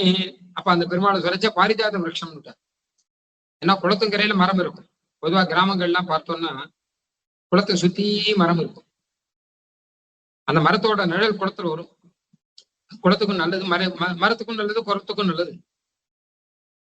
அந்த மாதிரி இந்த ஜட்டாயு தீர்த்தம் இருக்கும் இல்லையோ, அது கரையில ஒரு பாரிஜாத மரம் இருக்கான். அதுதான் பெருமாள்ங்க. தீர்த்தக்கரையில் நிறைய மரங்கள் இருக்கு. அந்த மரத்தோட மரமாக இந்த பெருமாளும் இருக்க. இந்த மரம் இருந்தா பழம் கொடுக்கணுமே அப்படின்னா அதான் கொடுக்கறது. என்ன பழம் கொடுக்கறது? மோட்ச பழம் கொடுக்கறது. என்ன மரமே மோட்ச பழம் கொடுக்குமா அப்படின்னா நீ எடுத்து பறிச்சுக்கோ வேணும்னா. எத்திர துங்கை அதுங்கை பிரணதைர் கிரஹ்யதே பலம். ஒரு நதிக்கரையில ஒரு மரம் இருக்கு, மாமரம் இருக்கு. அந்த மாமரத்துல நிறைய மாம்பழம் எல்லாம் இருக்கு. அந்த பழத்தை பறிக்கணும். ஒருத்தன் வந்தா கிடுகிடுன்னு வந்தா நல்லா ஒசரமா இருந்தா அவன் ஒரு குதி குதிச்சா, எம்பினா கையை நீட்டினா பழம் கையில வந்து சாப்பிட்டு போயிட்டே இருந்தான். இந்த பக்கத்துல இன்னொருத்தன் பார்த்துட்டு இருக்கான். குள்ளமா ஒருத்தன் இருக்கான், குட்டை சின்ன பையன்னு வச்சுக்கோங்களேன். இவன் என்ன பண்ணா, இவனுக்கு இது எடுக்க முடியாது, கையை நீட்டு எடுக்க முடியாது, கை எட்டல இவனுக்கு. பக்கத்திலே நின்றுதான் அந்த மரம், அவன் ஆட்டிட்டு போன மரம் இருக்கும் இல்லையோ, அந்த மரத்துல ஒரு பழம் இவன் கையில தானா வந்து விழுந்தது. இந்த பழத்தை எடுத்து சாப்பிட்டு எத்திர துங்கை அதுங்கை ஒசரமா இருக்கவாளுக்கும் பழம் கிடைக்கும், குள்ளமா இருக்கவாளுக்கும் பழம் கிடைக்கும் இந்த மரத்துல இருந்து அப்படின்னா. என்ன அர்த்தத்துல சொல்றாரு? இதோ கதை பேசுறாரு. நான் இல்ல, ஒசரமா இருக்கவன் பக்தி யோகம் பண்றவன், குள்ளமா இருக்கவன் சரணாகதி பண்றவன். பக்தி யோகம் பண்றவன் அவளே பிரயத்திரப்பட்டு அந்த பழத்தை வாங்கிக்கிறான் மோட்ச பலனை. குள்ளமா இருக்கவளுக்கு அவளுக்கு பிரயத்திரப்படலாம் தெரியாது, பிரயத்திரம் இல்லாமல் ஆக்கிஞ்சன்யத்தோட இருக்கான். ஆனா அந்த மரத்தின் கீழே இருக்கான், எம்பெருமானை ஆசிரிச்சு இருக்கான், மரத்தை ஆசிரிச்சு இருக்கான். அப்ப மரமே வந்து அந்த பலனை கொடுக்கறது. இவன் கையில வந்து விழுறது பழம். சரணாகத்தினா நம்ம ஒண்ணும் பண்ண வேண்டாமே, எம்பெருமானை ஆசிரியிச்சு நம்ம பொறுப்பை ஒப்படைச்சுட்டா போறோம், வேற ஒண்ணும் பண்ண வேண்டாம். உடனே பலனை மோட்ச பலனை எம்பெருமானே காத்திருந்து நமக்கு கொடுக்கிறான். சரணம் ஆகும் தனதால் அடைந்தார்க்கெல்லாம் மரணம் ஆனால் வைகுந்தம் கொடுக்கும் பிரான் கொடுத்துடணும். அந்த மாதிரி இந்த பாரிஜாத மரம் அப்படிங்கிறார் எம்பெருமான் தான். இங்க பக்தியோகம் பண்ணி மரத்தை பறிச்சு எடுத்துக்கிற, பழத்தை பறிச்சு எடுத்துக்கிறவா உண்டு. சரணாகிதி பண்ணிட்டு அப்படியே அண்ணாந்து பார்த்துட்டு இருக்கான், அவர் எப்போ பழம் போட போறது இந்த மரம் சொல்லிட்டு 10 காட்டு அடிக்கிறது, உடனே மரத்துல இருந்து பழம் கையில வந்து விடுறது, அவனுக்கும் பழம் கிடைச்சிடும். ஸ்ரீமத் கிருத்ர சரஸ்தீர பாரிஜாதமுபாஸ்மஹே எத்திர துங்கைஹி அதுங்கைச்ச பிரணதைஹி கிருஹ்யதே. ஆனா மரத்தின் கீழே இருக்கணும், அது ரொம்ப முக்கியம். அதான் சரணாகிதி. நான் சரணாகிதி பண்ண மாட்டேன்னு சொல்லக்கூடாது, வெளியில இருந்தா வராது, மரத்தின் கீழே இருந்தாதான் பழம் வரும். அதே மாதிரி திருவெக்கா, அந்த திருவெக்காலே தோக்தகாரி பெருமாள் இருக்கார், சொன்ன வண்ணம் செய்த பெருமாள். அவரை சொல்லச்ச பெருமாள் சுவாமி தேசிகன் சேது அப்படின்னு சொல்ற வழக்கம். அவரே சேத்துவாக வந்த பெருமாள் தான் அவர். அவர் சேத்துவாவே இருக்காருங்கிறார். வேகவதி அப்படிங்கிற நதி, அந்த நதி வேகமா வருது. பிரம்மா பண்ணக்கூடிய யாகத்தை அழிக்கணும்னு வருது. பிரம்மா யாகம் பண்றார் காஞ்சிபுரத்துல. அப்ப பிரம்மாவனுடைய பத்தினி சரஸ்வதிக்கு கோபம். அவள் ஒரு நதியா ரூபம் எடுத்துன்னு வரா. வடக்கே சரஸ்வதி நதி ஓடுற மாதிரி இந்த இடத்துல வேகவத்தின்னு ஒரு நதியா எடுத்துன்னு வேகமா வரா. அப்போ பிரம்மாவுடைய யாகத்தை நடத்தி வைக்கணும்னு பெருமாள் நினைக்கிறார். அந்த நதிக்கு குடுக்க அணையா படுத்துட்டு விட்டார் பெருமாள். அவர் தான் இந்த பெருமாள். வேகா சேத்து. வேகானா அந்த வேகவதி நதிக்கு நடுவுல சேத்துவாக இருக்கார். வேகா சேத்து பெருமாள் படுத்துட்டு இருக்கார் திருவெக்கால. ஏகம் வேகவதி மத்தியே ஹஸ்திசைலே ச திருஷ்யதே உபாய பலபாவேன ஸ்வயம் வியக்தம் பரம் மகா. உபாயமா இருக்காராம், ஏன்னா நடத்தி கொடுக்கிறார் நமக்கு. அப்ப அவரை சொல்லிச்ச ஜெகத்தை ஜெகதேக ஜெகத் ஜெயதி ஜெகதேக சேது, நமக்கு எல்லாருக்குமே சேத்துங்கிறார். இப்ப பிரம்மாவுக்கு யாகம் நடத்தி வச்சார், அணையாக இருந்தார். சேத்துனா அணைன்னு அர்த்தம். அணையா இருந்தால் மாத்திரம் இல்ல, பரமபுருஷனை பகவானை பத்தி சொல்லச்ச வேதமே சேத்துன்னு சொல்றது. அமிர்தஸ்ய ஏஷ சேது, வந்தா மோட்சத்தை கொடுக்கிற சேத்து. அது சேத்துன்னா அணைன்னு அர்த்தம். அணைக்கு 2 காரியம் உண்டு. முதல் காரியம் ஜலத்தை தடுக்கணும். 2வது காரியம் இக்கரையிலேருந்து அக்கறைக்கு சுலபமா போகலாம், பாலம் மாதிரி. ஜலத்தை தடுத்து நிறுத்தினா அந்த ஜலம் எதுக்காக உபயோகப்படும்? வாய்க்கால்ல பயிர்களுக்கு. அணை கட்டி வச்சா நான் எலக்ட்ரிசிட்டி உண்டாக்கலாம், எல்லாம் பண்ணலாம். இன்னொன்னு என்னன்னா, அணை கட்டியாச்சுன்னா இக்கரையிலேருந்து அக்கறைக்கு போயிடலாம் சுலபமா. இல்லாட்டா அந்த நதியில மாட்டினா போக முடியாது. அது மாதிரி பெருமாள் 2 விதமா இருக்கார். சேத்துவா இருக்கான்னா 2 விதமா இருக்கார். ஒண்ணு தடுத்து நிறுத்துற, எதையும் கேட்டா இந்த சேத்தனத்தையும் அச்சேதனத்தையும் 2 ஒண்ணுக்கு ஒண்ணு மிக்ஸ் ஆகாம பாத்துக்கிறேன். சேத்தனா இது, அச்சேதனா இதுனா ஒரு உதாரணம். அச்சேதனா இதுனா நம்ம சரீரம் தான் அச்சேதனம். சேத்தனம் இதுனா சரீரத்துக்குள்ள இருக்கிற ஜீவாத்மா. இது 2 கலந்துதான் இருக்கு. ஆனா இது 2னுடைய சுபாவமும் ஒண்ணுக்கு ஒண்ணு மாறாது. ஜீவாத்மாவுக்கு தான் ஞானம் வரும், சரீரத்துக்கு ஞானம் வராது. சரீரத்துக்கு தான் விகாரம் வரும், மாறும், இழைக்கும், அந்த மாதிரிலாம் உண்டு. ஜீவாத்மாவுக்கும் எந்த விகாரமும் கிடையாது. இழைக்காது, பருக்காது, எதுவும் ஆகாது. சரீரம் தான் இழைக்கும், பருக்கும், கருப்பா இருக்கும், குட்டமா இருக்கும், வெளுப்பா இருக்கும், இப்படிலாம் உண்டு. ஆத்மாவுக்கு எதுவும் கிடையாது. அப்ப ஆத்மாங்கிறது சரீரத்துக்குள்ளதான் இருக்கு. இப்ப சரீரத்துக்குள்ள இருக்கக்கூடிய எல்லாமே மாறும். சரீரத்துக்கு விகாரம்னா மாற்றம்னு அர்த்தம். சரீரம் மாறிண்டே இருக்கும். சமயம் போல ஒரு சமயம் இருக்காது. நேத்து இருந்த மாதிரி இன்னைக்கு இருக்காது. அதுல எத்தனையோ மாற்றங்கள்லாம் வந்திருக்கும். எத்தனையோ ப்ரெஷர் கூடும், பிளட் ப்ரெஷர் எல்லாம் கூடும், சுகர் கூடும், எத்தனையோ இருக்கு. உள்ள நிறைய, வெளியில நிறைய, என்னென்னமோ இருக்கு. ஆனால் என்ன ஆனாலும் அந்த ஜீவாத்மாவுக்கு எந்த விதமான மாற்றமும் இல்லாமல், ஸ்வரூபத்துல எந்த விதமான மாற்றமும் இல்லாமல் அப்படியே ஜீவாத்மா உள்ளதானே இருக்கு. உள்ளதான் இருந்தாலும் மாற்றம். அதே ஏன்னு கேட்டான்னா பெருமாள் தான் சேத்து. இந்த 2ம் ஒண்ணுக்கு ஒண்ணு கலக்காம தடுத்து நிறுத்துறாங்க. அப்படின்னு இதெல்லாம் வேதத்திலேயே சொல்லியிருக்கு இந்த விஷயங்கள்லாம். ஏஷ சேத்துர் விதரணா ஏஷாம் லோகானாம் அசம்பேதாய. இன்னொரு அர்த்தம் சேத்துன்னா இக்கரையிலேருந்து அக்கறைக்கு போக முடியும். இந்த சம்சாரத்திலே இருந்து தாண்டி அக்கறைக்கு மோட்சத்துக்கு போக முடியும். ஜெயதி ஜெகதேக சேது அமிர்தஸ்ய ஏஷ சேது அப்படிதான் சொல்றது. இப்ப வேகா சேத்து பெருமாள் அவர் சேத்துவா இருந்தார், அன்னைக்கு அணையா இருந்தார், இன்னைக்கு நமக்கும் அணையாக இருக்கார் அப்படின்னு. இப்படி பார்த்தோம்னா அந்தந்த ஊர்ல இருக்க பெருமானை அந்தந்த ஊருக்கு பொருத்தமான உதாரணத்தோட அனுபவிக்கிற. இதெல்லாம் ஒரு இடத்துல மாத்திரம் இல்ல, வேகாசித்த பெருமானை பல இடத்துல அனுபவிச்சிருக்காரு. வேகாசித்த ஸ்தோத்திரத்தை நாம பார்த்தோம். இதை தவிர பிரபந்தத்துல இருக்காரு, மெய்விரதமான பிரபந்தத்துல இருக்க தாதை அரவணையான் தான் அப்படின்னு ஒண்ணு. அதே மாதிரியாக ஹம்ச சந்தேசத்துல ஒரு துண்டீர மண்டலத்துல வேகாசேது பெறுவேன் சேத்துரு ஜேன்னு வரும். எல்லா இடத்துலயும் அனுபவிக்கிறது இப்படிதான், அழகா அனுபவிக்கிற அந்த ஊருக்கு ஏத்த மாதிரி. ஒவ்வொரு ஊருக்கும் ஒவ்வொரு பெருமாளை ஒவ்வொரு பெருமாளுக்கும் ஒவ்வொரு ஊர்ல இருக்க பெருமாளுக்கும் ஒவ்வொரு வஸ்து அழகா உதாரணம் காமிச்சுட்டு இப்படி எல்லாம் பெருமாள் நமக்கு அனுகிரகம் பண்றாங்கிறத காமிக்கிறதுக்கு தான். பாரிஜாத மரமா இருந்து அனுகிரகம் பண்றார், எல்லாத்தையும் கொடுக்குறார். பாரிஜாத மரம் என்ன கொடுக்கும்? தேவலோகத்துல பாரிஜாத மரம் உங்களுக்கு எதை கேட்டாலும் கொடுக்குமா? இந்த பாரிஜாத மரம் விஜயராக பெருமாங்க பாரிஜாத மரம் மோட்சத்தையே கொடுப்பார் அப்படின்லாம் சொல்ற. இது இன்னும் நிறைய பெருசா போயிட்டே இருக்கும். ஒட்டுமொத்தமா ஒரு பாட்டு பெருமாளுக்கு உதாரணம் என்ன அப்படின்னா, உண்மையில பெருமாளுக்கு இதெல்லாம் உதாரணமா சொல்லிருக்கோமே தவிர பெருமாளுக்கு எதையுமே உதாரணமாக சொல்ல முடியாது. தன் ஒப்பார் இல்லப்பன், தனக்கு சமமாக எதுவுமே கிடையாது. எம்பெருமான் சமாபியதிக்கு தரித்திரகான் பெயர். அவனுக்கு சமமும் யாரும் கிடையாது, அவனுக்கு அதிகமானவரும் யாரும் கிடையாது, அவனுக்கு சமமானவரே யாரும் கிடையாதுன்னா அப்புறம் அதிகமானவன் யார் இருக்க போறான்? அதனால ஒப்பலி எப்பன் அதுதான் உண்மை. இதெல்லாம் நமக்கு புரியறதுக்காக சொன்னதே தவிர இதெல்லாம் இப்படியெல்லாம் உதாரணமே சொல்ல முடியாது.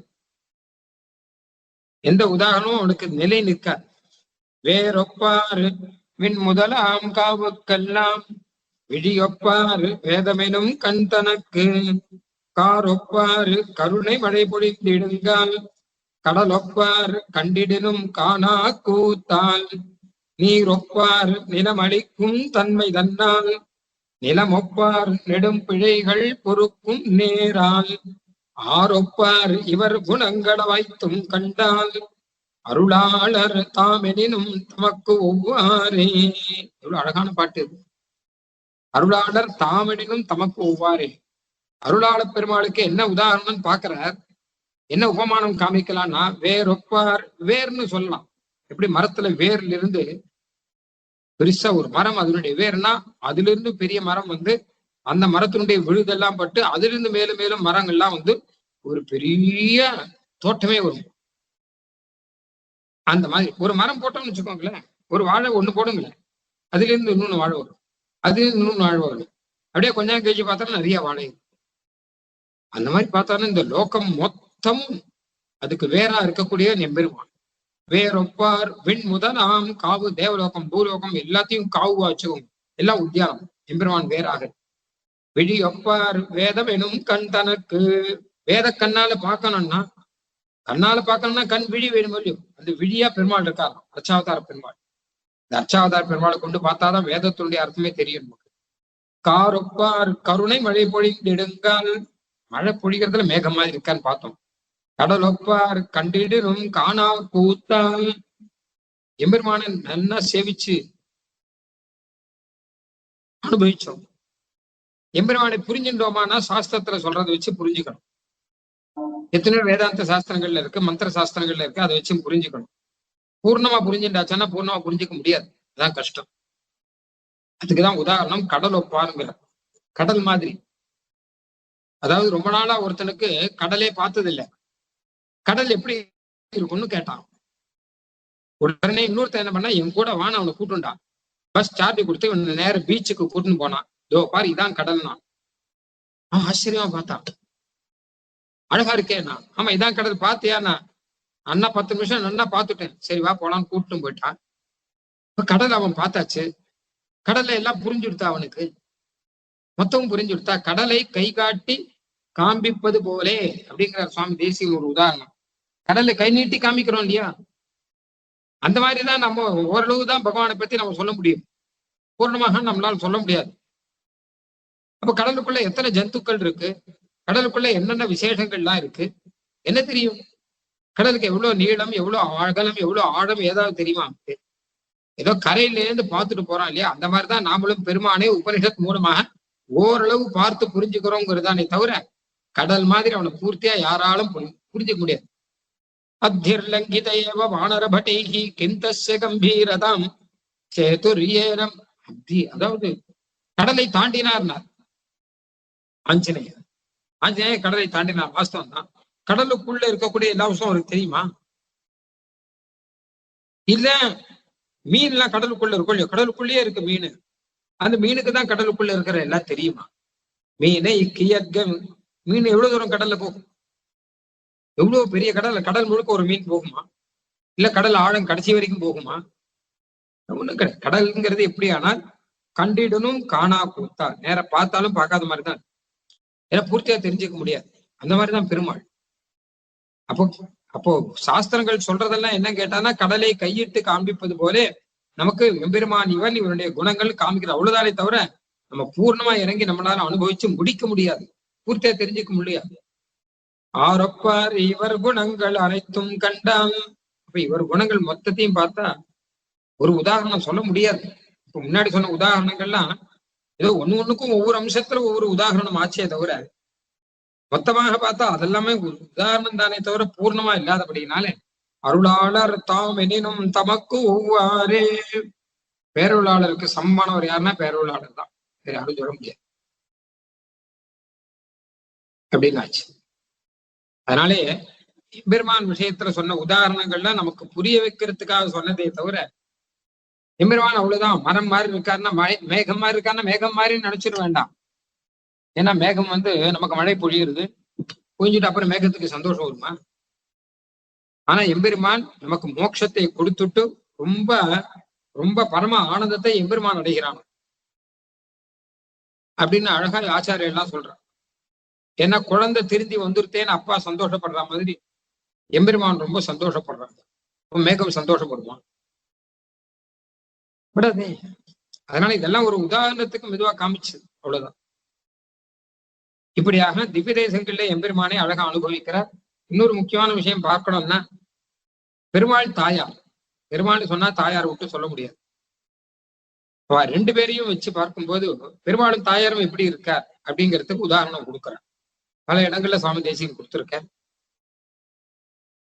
சாதாரணமா லோகத்துல இருக்கக்கூடிய தம்பதிகள் உதாரணமா நம்ம புரிஞ்சுக்கிறோம். பெருமாள் தாயார் எப்படி இருக்கான்னா, நம்ம அம்மா அப்பா ஆத்துல எப்படி இருக்கா, அவர் அப்பா இவர் அம்மா மாதிரி, அப்பா அம்மா மாதிரி இருக்காரு. அந்த மாதிரி அதோடு விட்டுட முடியாது. இவா ரெண்டு பேருக்கும் இருக்கக்கூடிய ஒரு நெருக்கம் இருக்கும் இல்லையோ, இவரை விட்டு அவர் இருக்க மாட்டார், அவரை விட்டு இவர் இருக்க மாட்டாருங்கிற மாதிரி. அதுக்கு 4 உதாரணம். ஒண்ணு ரத்னம் பிரகாசம். ரத்னம் இருக்கும் இல்லையோ, ரத்ன கல்லு அது ஒரு இடத்துல இருக்கும். ஆனா அந்த ரத்ன கல்லுடைய பிரகாசம் சுற்றி இருக்கும். அந்த மாதிரி பெருமாள் தாயார். பெருமாள் ரத்னம், தாயாங்க அதனுடைய பிரகாசம் மாதிரி. பெருமாளை மேகம்னு சொன்னா தாயார மின்னல்னு சொல்றது வேதம். பெருமாளை கல்பக விருட்சம் அப்படின்னு சொன்னா தாயாரை கல்பக விருட்சத்தோடு சேர்ந்து இருக்கக்கூடிய கொடி, அற்புதமான படர்ந்து இருக்கக்கூடிய விரத சிகர சீம்னா சத்மவான் பத்மவானேகி துரக சவண வேத்யாம் சாமலோ ஹவ்யவாகா கலசி ஜலதி கன்யா வல்லதி கல்பசாக்கி அப்படிங்கிறது. பிராட்டியானவர் கல்பக கொடி, பெருமாள் கல்பக விருட்சம். கொடி எப்படி விருட்சத்தோட சேர்ந்து இருக்குமோ அந்த மாதிரி சேர்ந்து இருக்க. பெருமாள் சூரியன் சொன்னா தாயார சூரியனுடைய வெளிச்சம் பிரகாசம் அப்படின்னு சொல்லணும்.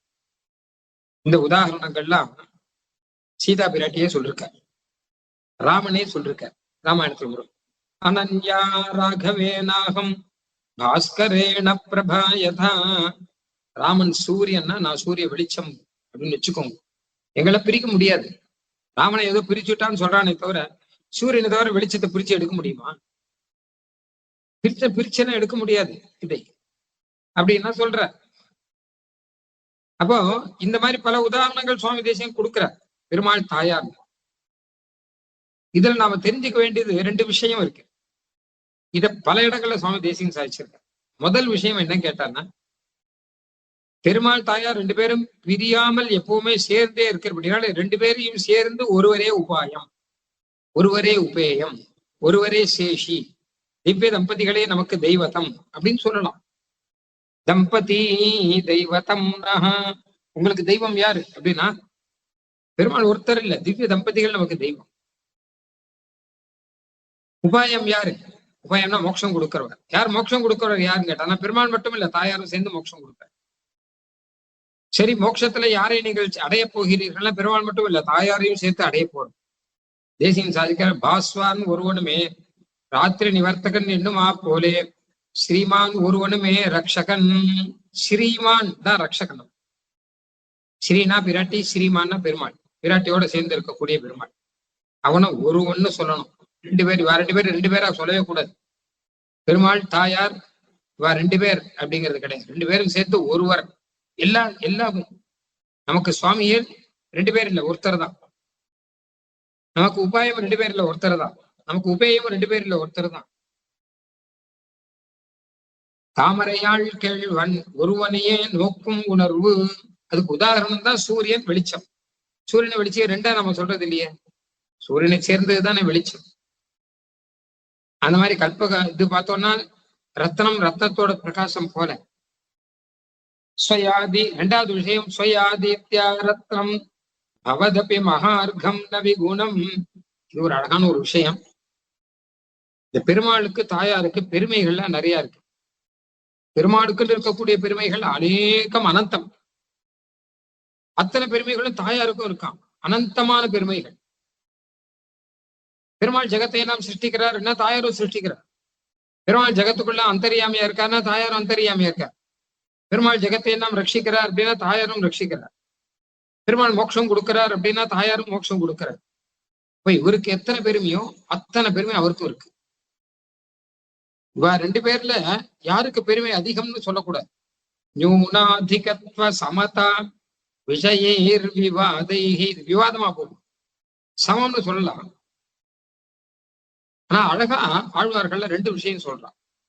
ஒண்ணு, பெருமாளை பற்றி சொல்லச்ச திருவுக்கும் திருவாகிய செய்வா, திருவுக்கும் திருவாகிய செல்வா. திருமங்கை ஆழ்வார் சொல்றார், எம்பெருமானை திருவுக்கும் திரு, திருனா பிராட்டி, அந்த பிராட்டிக்கே திருவாக நீ இருக்கிறார். பிராட்டிக்கே ஒரு சம்பத்து நீ, பிராட்டிக்கே பெருமை சேர்ப்பவன் நீ. அப்படி திருவுக்கும் திருவாகிய செய்வா தெய்வத்துக்கரசே. பிராட்டிக்கு திருவாக இருக்கக்கூடிய, அதாவது திருன்னு சொன்னாலே மங்களமான வஸ்துக்களுக்கு எல்லாம் பெருமையை சேர்ப்பவர் பிராட்டி. இப்ப நவராத்திரி ஆச்சு, மங்களமான வஸ்துக்கள் எவைன்னு கேட்டா தீபம், குங்குமம், புஷ்பம், இதெல்லாம் மங்களமான வஸ்துக்கள். இதுக்கெல்லாம் மங்களம் சொல்றதுக்கு காரணம் எல்லாத்திலும் பிராட்டியாருடைய அம்சம் இருக்கு. எல்லாத்திலையும் பிராட்டியாரோட அம்சம் எதுக்கு இருக்கோ அதுக்கெல்லாம் ஸ்ரீன்னு பெயர், மங்களம்னு பெயர். எல்லா மங்களத்துக்கும் மங்களமாக இருக்கிறவர் கல்யாணானாம் அவிகலந்தி அப்படின்னு இருக்கக்கூடிய பிராட்டியார். அந்த பிராட்டிக்கும் திருவாக இருக்கக்கூடியவர் பெருமாளும். அப்படின்னா பிராட்டிக்கும் அந்த பெருமை கிடைக்கிறது பெருமாளால. எப்படி ஆனால் ஸ்வர்ணம், தீபம், ரஜதம், குங்குமம், புஷ்பம், இதுக்கெல்லாம் பெருமை பிராட்டியார் சேர்க்கிறவரோ அவருடைய அம்சம் இருக்கோ, அந்த மாதிரி பிராட்டிக்கு பெருமை சேர்ப்பவர் பெருமாள் அப்படின்னு அர்த்தம். இது கலியன் சொல்றார். நம்மாழ்வார் என்ன சொல்றார், உன் திருமார்வத்து மாலை நங்கை அப்படின்னு சொல்றார். வாசம் செய் பூங்குழலாள் திருவானை நின்னானை கண்டாய். இதுல சொன்னா உன் திருங்கிற பெருமாளே, உனக்கு திருவாக அவர் இருக்கார். திருனா பெருமை சேர்ப்பவர் அர்த்தம். மறுபடியும் உனக்கு பெருமை எப்படி ஆனால் பிராட்டியானவர் மறுபடியும் புஷ்பத்துக்கு, தீர்த்தத்துக்கு, குங்குமத்துக்கெல்லாம் பெருமை சேர்க்கிறாரோ அது மாதிரி உனக்கும் அவர் தான் பெருமை சேர்க்கிறார். இப்போ யாருக்கு யார் பெருமை சேர்க்கிறா? பெருமாளுக்கு தாயார் பிராட்டி பெருமை சேர்க்கிறாரா, இல்ல தாயாருக்கு பெருமாள் பெருமை சேர்க்கிறாரா? யாரால யாருக்கு பெருமை அப்படிங்கிற ஒரு பெரிய பிரச்சனை. சில பேராத்துல இது பிரச்சனை. என்னாலதான் உனக்கு, நான் இல்லாட்டா உனக்கு தெரியும் அப்படிங்கிற, இல்ல என்னால்தான் உனக்கு பெருமைங்கிற. சாஸ்திரத்தை பார்த்தா ரெண்டும் சொல்லி இருக்கு, ஆழ்வாரே ரெண்டும் சொல்லி இருக்காரு. அப்போ பெருமாளுக்கு திரு பிராட்டியா, இல்ல பிராட்டிக்கு திரு பெருமானா அப்படின்னா சுவாமி தேசியன் சொல்றார், நின் திருதனக்கு நீ திருவாகி. பெருமானே உன்னுடைய திரு கரோரை பிராட்டி, அவருக்கு நீ திருவாக இருக்காரு. பரஸ்பரம் சொல்லிட்டாரு. இந்த வம்பே வேண்டாங்கிறதுக்காக உமக்கு அவர் திரு, அவருக்கு நீர் திரு அப்படின்னு அப்படி சொல்ற. திருன்னா என்ன அர்த்தம் கேட்டான்னா பெருமை சேர்ப்பவர். உமக்கு பிராட்டியார் பெருமை சேர்ப்பவர், பிராட்டியாருக்கு நீர் பெருமை சேர்க்கிறார். ரெண்டு பேரும் பரஸ்பரம் பெருமை சேர்த்து கொண்டு இருக்கிறீர்கள் அப்படின்னு. இப்ப சமாதானம் ஆயிட வேண்டியதான். சமாதானம் துவந்தம் அந்யோன்ய லட்சியம். இந்த துவந்தம் இருக்கேவா ரெண்டு பேர், இவரை சொன்னா அவருக்கு பெருமை, அவரை சொன்னா இவருக்கு பெருமை, அப்படி இருக்கக்கூடியவர் இருக்கட்டும். ஆனால் இப்ப என்ன கேள்வி வருதுன்னா, இதுக்கு வேற ஒரு கேள்வி ஒண்ணு வரும். என்ன சுவாமி, பிராட்டியாரால்தான் பெருமாளுக்கு பெருமைன்னா அவருக்கு சுயம் பெருமை கிடையாது. பெருமாளை பத்தி சொல்லச்சா அனவதிக அதிசய அசங்கேய கல்யாண குணகணன் அப்படின்னு எல்லை இல்லாத கல்யாண குணங்கள், அளவற்ற கல்யாண குணங்கள் உடையவன் சொல்றவங்க ஒரு பக்கம் பார்த்தா. இன்னொரு பக்கம் பார்த்தா பிராட்டியால் தான் பெருமை அப்படின்னா, இப்ப பிராட்டி இல்லாட்டா அந்த பெருமை இல்லைன்னு தானே அர்த்தமாச்சு. இப்ப எப்படி இது புரியலையே? அப்ப பெருமாளுக்கும் பெருமை சேர்ப்பவர் பிராட்டி அப்படின்னா, இப்ப பிராட்டி இல்லாட்டா அந்த பெருமை பெருமாளுக்கு சுயமா இல்லைன்னு தானே அர்த்தம். இவரால் தான் பெருமை வருது, சுயமா இல்லையே அப்படின்னு ஒரு கேள்வி வருது. அந்த மாதிரிதான் பிராட்டிக்கும் பெருமை சுயமா இல்லையா? பெருமாள் சேர்த்துதான் உண்டா? சுயமா அவருக்கு அந்த பெருமை கிடையாதா? எத்தனையோ பெருமை இருந்தாலும் பெருமாள் சேர்த்து, அதாவது நூறு விதத்தில் சொல்றேன். காந்தஸ்தே புருஷோத்தமஹா, பிராட்டியை பத்தி சொல்லச்ச ஆளவந்தார் சொல்றார், பிராட்டியுடைய பெருமையை சொல்லச்ச உன்னுடைய காந்தன் புருஷோத்தமன் அப்படிங்கிற. அதனால பெருமை, பர்த்தாவனால பாரியாவுக்கு பெருமை. அதே சமயம் சேயோனகி அரவிந்தலோச்சன மனக்காந்தா, அரவிந்தலோச்சனுடைய மனசுக்கு காந்தையாக இவர் இருக்கார் அப்படிங்கிற. அப்படி பார்த்தா பெருமாளுக்கும் பிராட்டியால பெருமை, பிராட்டிக்கும் பெருமாள் பெருமை எல்லாமே உண்டு. ரெண்டு பரஸ்பரம் இருக்கட்டுமே, என்ன தப்பு? அப்ப இயல்பா கிடையாதா அப்படின்னு கேட்டா இந்த கேள்வி கேட்கக்கூடாதுன்னு தான் பட்டர் சொல்றார். ஸ்வயா தீப்தியா ரத்னம் பவதபி மகார்க்கம் நவீனம். இதுக்குதான் இந்த ரத்ன உதாரணம் கொண்டு வர. ரத்னத்துக்கு பெருமை எதனால கேட்டா, ரத்னத்துக்கு இருக்கக்கூடிய அந்த பிரகாசம், கிளிட்டரிங் பிரகாசம், அதனாலதான் பெருமை. தங்கத்துக்கும் அதனாலதான் பெருமை. தங்கம் இத்தனை விலை வைக்கிறதுக்கு காரணம் என்ன? கையில ஏதாவது மாட்டிக்கூடாதா? கழுத்துல தங்கம் இல்லாட்டா இரும்பு மாட்டிக்கூடாதா அப்படின்னா, ஷைனிங். தங்கத்துக்கு இருக்கிற ஷைனிங் எதுக்கு உண்டு? எதுக்குமே கிடையாது. கொஞ்சம் ஷைனிங்கா இருக்கிற வெள்ளி அதுக்கே கௌரவமா இருக்கு. அந்த ஷைனிங் தான் அந்த பிரகாசம். அந்த மாதிரி ரத்னம் இருக்கக்கூடிய ரத்தனத்துக்கு பெருமை என்ன கேட்டா அதனுடைய பிரகாசம் தான் பெருமை. அப்ப ரத்தனத்துக்கு பெருமை கிடையாதா அப்படின்னு கேட்கக்கூடாது. ஏன்னா ரத்னம் பிரகாசம் ரெண்டு சேர்த்து ஒன்னாதான் பார்க்கணும், தனித்தனியா பார்க்க கூடாது. ஸ்வயா தீப்தியா ரத்னம், இப்படியான பிரகாசத்தான சூரியன் உதாரணம் எடுத்துக்கோமே. சூரியனுடைய வெளிச்சம் நமக்கு வரைக்கும் வருது, மேல எங்கோ இருக்கான் சூரியன். அவன் வெளிச்சம் நமக்கு வரைக்கும் வர்றபடினாலதானே சூரியனுக்கு பெருமை. இத்தனை பிரகாசமா இருக்கானே, எல்லாத்த காட்டிலும் சூரியனுக்குன்னு ஒரு தனி பெருமை இருக்கும் இல்லையோ, நமக்கு எல்லாருக்கும் தெரியும். எல்லாரும் காட்டிலும் சூரியனுக்குன்னு ஒரு தனி பெருமை இருக்கு. அந்த பெருமை எதனால வந்து கேட்டா வெளிச்சத்தினால வந்தது. இப்ப தனியா சூரியனுக்கு பெருமை கிடையாதா? வெளிச்சத்தினால்தான் பெருமையா கேட்கக்கூடாது. ஏன்னா வெளிச்சங்கிறது தனியா இருக்காது, அவனை விட்டு ரெண்டும் சேர்த்துதான். அது மாதிரி ரெண்டு பேரும் சேர்ந்து இருக்கா. அதனாலே அது சரி சுவாமி. ஆனா கூட தாயாரால பெருமை அப்படின்னா பெருமாளுக்கு ஸ்வயமா அந்த பெருமை இல்லைன்னு ஆயிடாதான் அப்படின்னா, தாயாரும் இவரதான் ரெண்டு பேரும் சேர்த்துதான் பார்க்கணும்னு சொல்லியாச்சு. சுவாமி தேசிகன் ஒரு விஷயம் சொல்ற, அபிரூபன் ஆபரணம் போண்டா போலே. இந்த உதாரணம் சுவாமி தேசிகன் பல இடத்துல எடுத்திருக்காரு, நிறைய இடத்துல. ஜெயத்தி ஆசிரித சந்திராச துவாந்த வித்வம்சனோதய பிரபாவான் சீதையா தேவ்யா பரமவியோம பாஸ்கரஹ. பிரபானா வெளிச்சம், பாஸ்கரானா சூரியன். பெருமாள் தான் சூரியனா, தாயார் தான் வெளிச்சம், சீதாதேவி தான் வெளிச்சம். பரமவியோம, இந்த லோகத்துல இருக்க சூரியன் இல்ல, சீவை குண்டத்துல இருக்க சூரியன். சீவை குண்டத்துல இருக்க சூரியன் தான் பெருமாள். அந்த பெருமாளுக்கு வெளிச்சமாக தாயார் இருக்கார். இதெல்லாம் புராணங்கள்ல இருக்கிற விஷயம், ராமாயணத்துல ஆனா ஸ்பஷ்டமா இருக்கிற விஷயம். தேசிகன்னு சொல்லிருக்காரு, நமக்கு புரிய வைக்கணும் இல்லையா? அதுக்கு ஒரு உதாரணம். அபிரூபன் ஆபரணம் பூண்டா போலே அப்படின்னு உதாரணம். இப்போ அழகுன்னு எடுத்துக்கோம். பெருமாளால தாயாருக்கு அழகா, நவராத்திரியில நிறைய சேர்த்து சேவையெல்லாம் பார்த்தோம். பெருமாளால தாயாருக்கு அழகு சேர்றதா, தாயாரால பெருமாளுக்கு அழகு சேர்றதா அப்படின்னு கேட்டா ரெண்டும் தான் உண்டு. ரெண்டு பேராலேயே ரெண்டு பேருக்கு அழகு. நூனாதிகத்துவ சமதா விஷயேர் விவாதை. இப்ப தாயாரால பெருமாளுக்கு அழகுன்னா அவர் ஏற்கனவே அழகு இல்லையா அப்படின்னு கேட்டா ஏற்கனவே அழகுதான், ஒரு குறவும் கிடையாது. ஆனா இவராலேயும் அழகு உண்டு. அது எப்படி புரியலையேன்னா, அதுக்குதான் அபிரூபம் ஆபரணம் பூண்டா. ஒருத்தன் ரொம்ப அழகா இருக்கான்னு வச்சுப்போம், ஆபரணம் போட்டாலும் அழகா இருக்கான். ஆபரணம் எடுத்துட்டா அழகு இல்லைன்னு சொல்ல முடியாது, ஏன்னா ஆபரணம் எல்லாமே அழகா இருக்கான். ஆபரணம் இல்லாமையே பூர்ணமாக அழகாக இருக்கக்கூடியவன். இந்த ஆபரணத்தை போட்டாலும் அழகுதான். அந்த மாதிரிதான் தாயார்னால பெருமை இருக்கு. அதனால சுயமா பெருமை இல்லைன்னு இல்லை, அதுவும் உண்டு அப்படிங்கிறதுக்கு இந்த உதாரணத்தை சொல்ற. இந்த உதாரணம் சொன்னா கூட புரியாது. சுவாமி தேசிகனே நல்ல உதாரணம் சொல்றார். வரத தவ விலோகயந்தி தன்யாக மரகத பூதர மாதிருகாயமானம் வியபகத பரிகர்ம வாரவாணம் மிருகமத பங்க விசேஷ நீலமங்கம். காஞ்சிபுரத்துல வரதராஜ பெருமாள் சேவிக்கிறோம், ஸ்ரீரங்கத்துல நம்பெருமாள் சேவிக்கிறோம். சில சமயம் பெருமாள் விசேஷமான ஆபரணங்கள்லாம் இல்லாமல், விசேஷமான புஷ்ப மாலைகள்லாம் இல்லாமல், ஒரு வஸ்திரம், ஒரு யஜ்ஞோபவீதம், ஒரு திருமார்பு நாச்சியார் சங்க சக்கரத்தோட சேவை சாதிப்பார். அத்தனை ஆச்சரியமா. இந்த அழகு எத்தனை ஆபரணம் போட்டாலும் வராதுன்னு தோணும். பெருமாளுக்கு எத்தனை ஆபரணம் நம்ம அழகழகா அழகா அழகா எத்தனையோ சரங்கள்லாம் வச்சு நிறைய ஆபரணங்கள் சாத்துறோம், நல்ல புஷ்பங்கள்லாம் சமர்ப்பிக்கிறோம், அதெல்லாம் அழகா சேவிக்கிறோம்.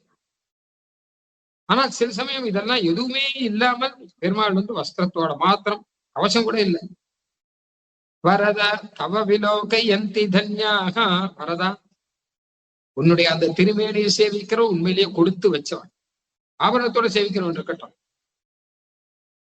மரகத பூதர மாதிருகாயமானம் வியபகத பரிகர்ம வாரவாணம் மிருகமத பங்க விசேஷ நீலமங்கம் சேவிக்கணும். உண்மையிலேயே ஆச்சரியமா இருக்கும்.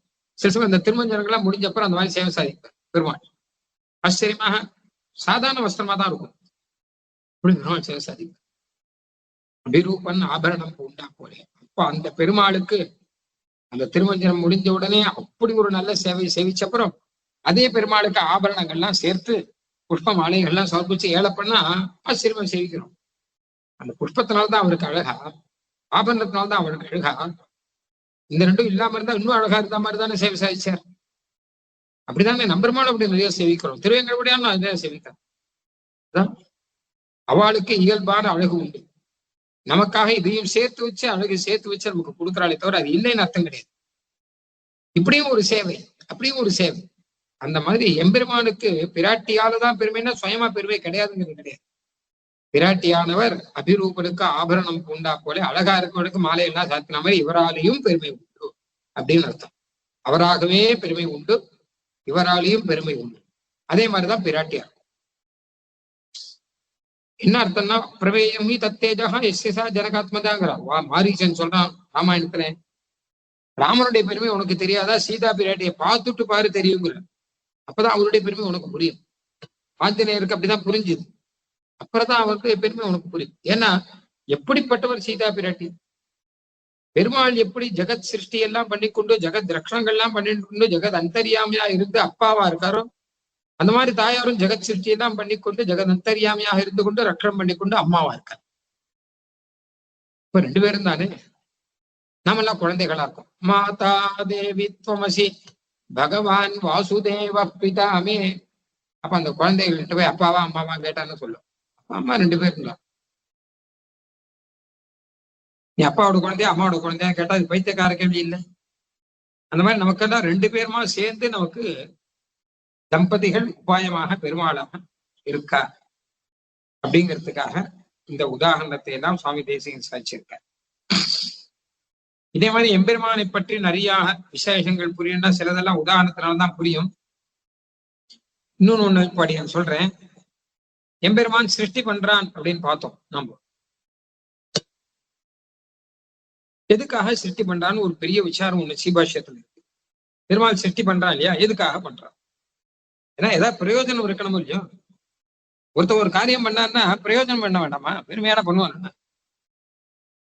அதுவும் சிருஷ்டிங்கிறது எவ்வளவு பெரிய காரியம்.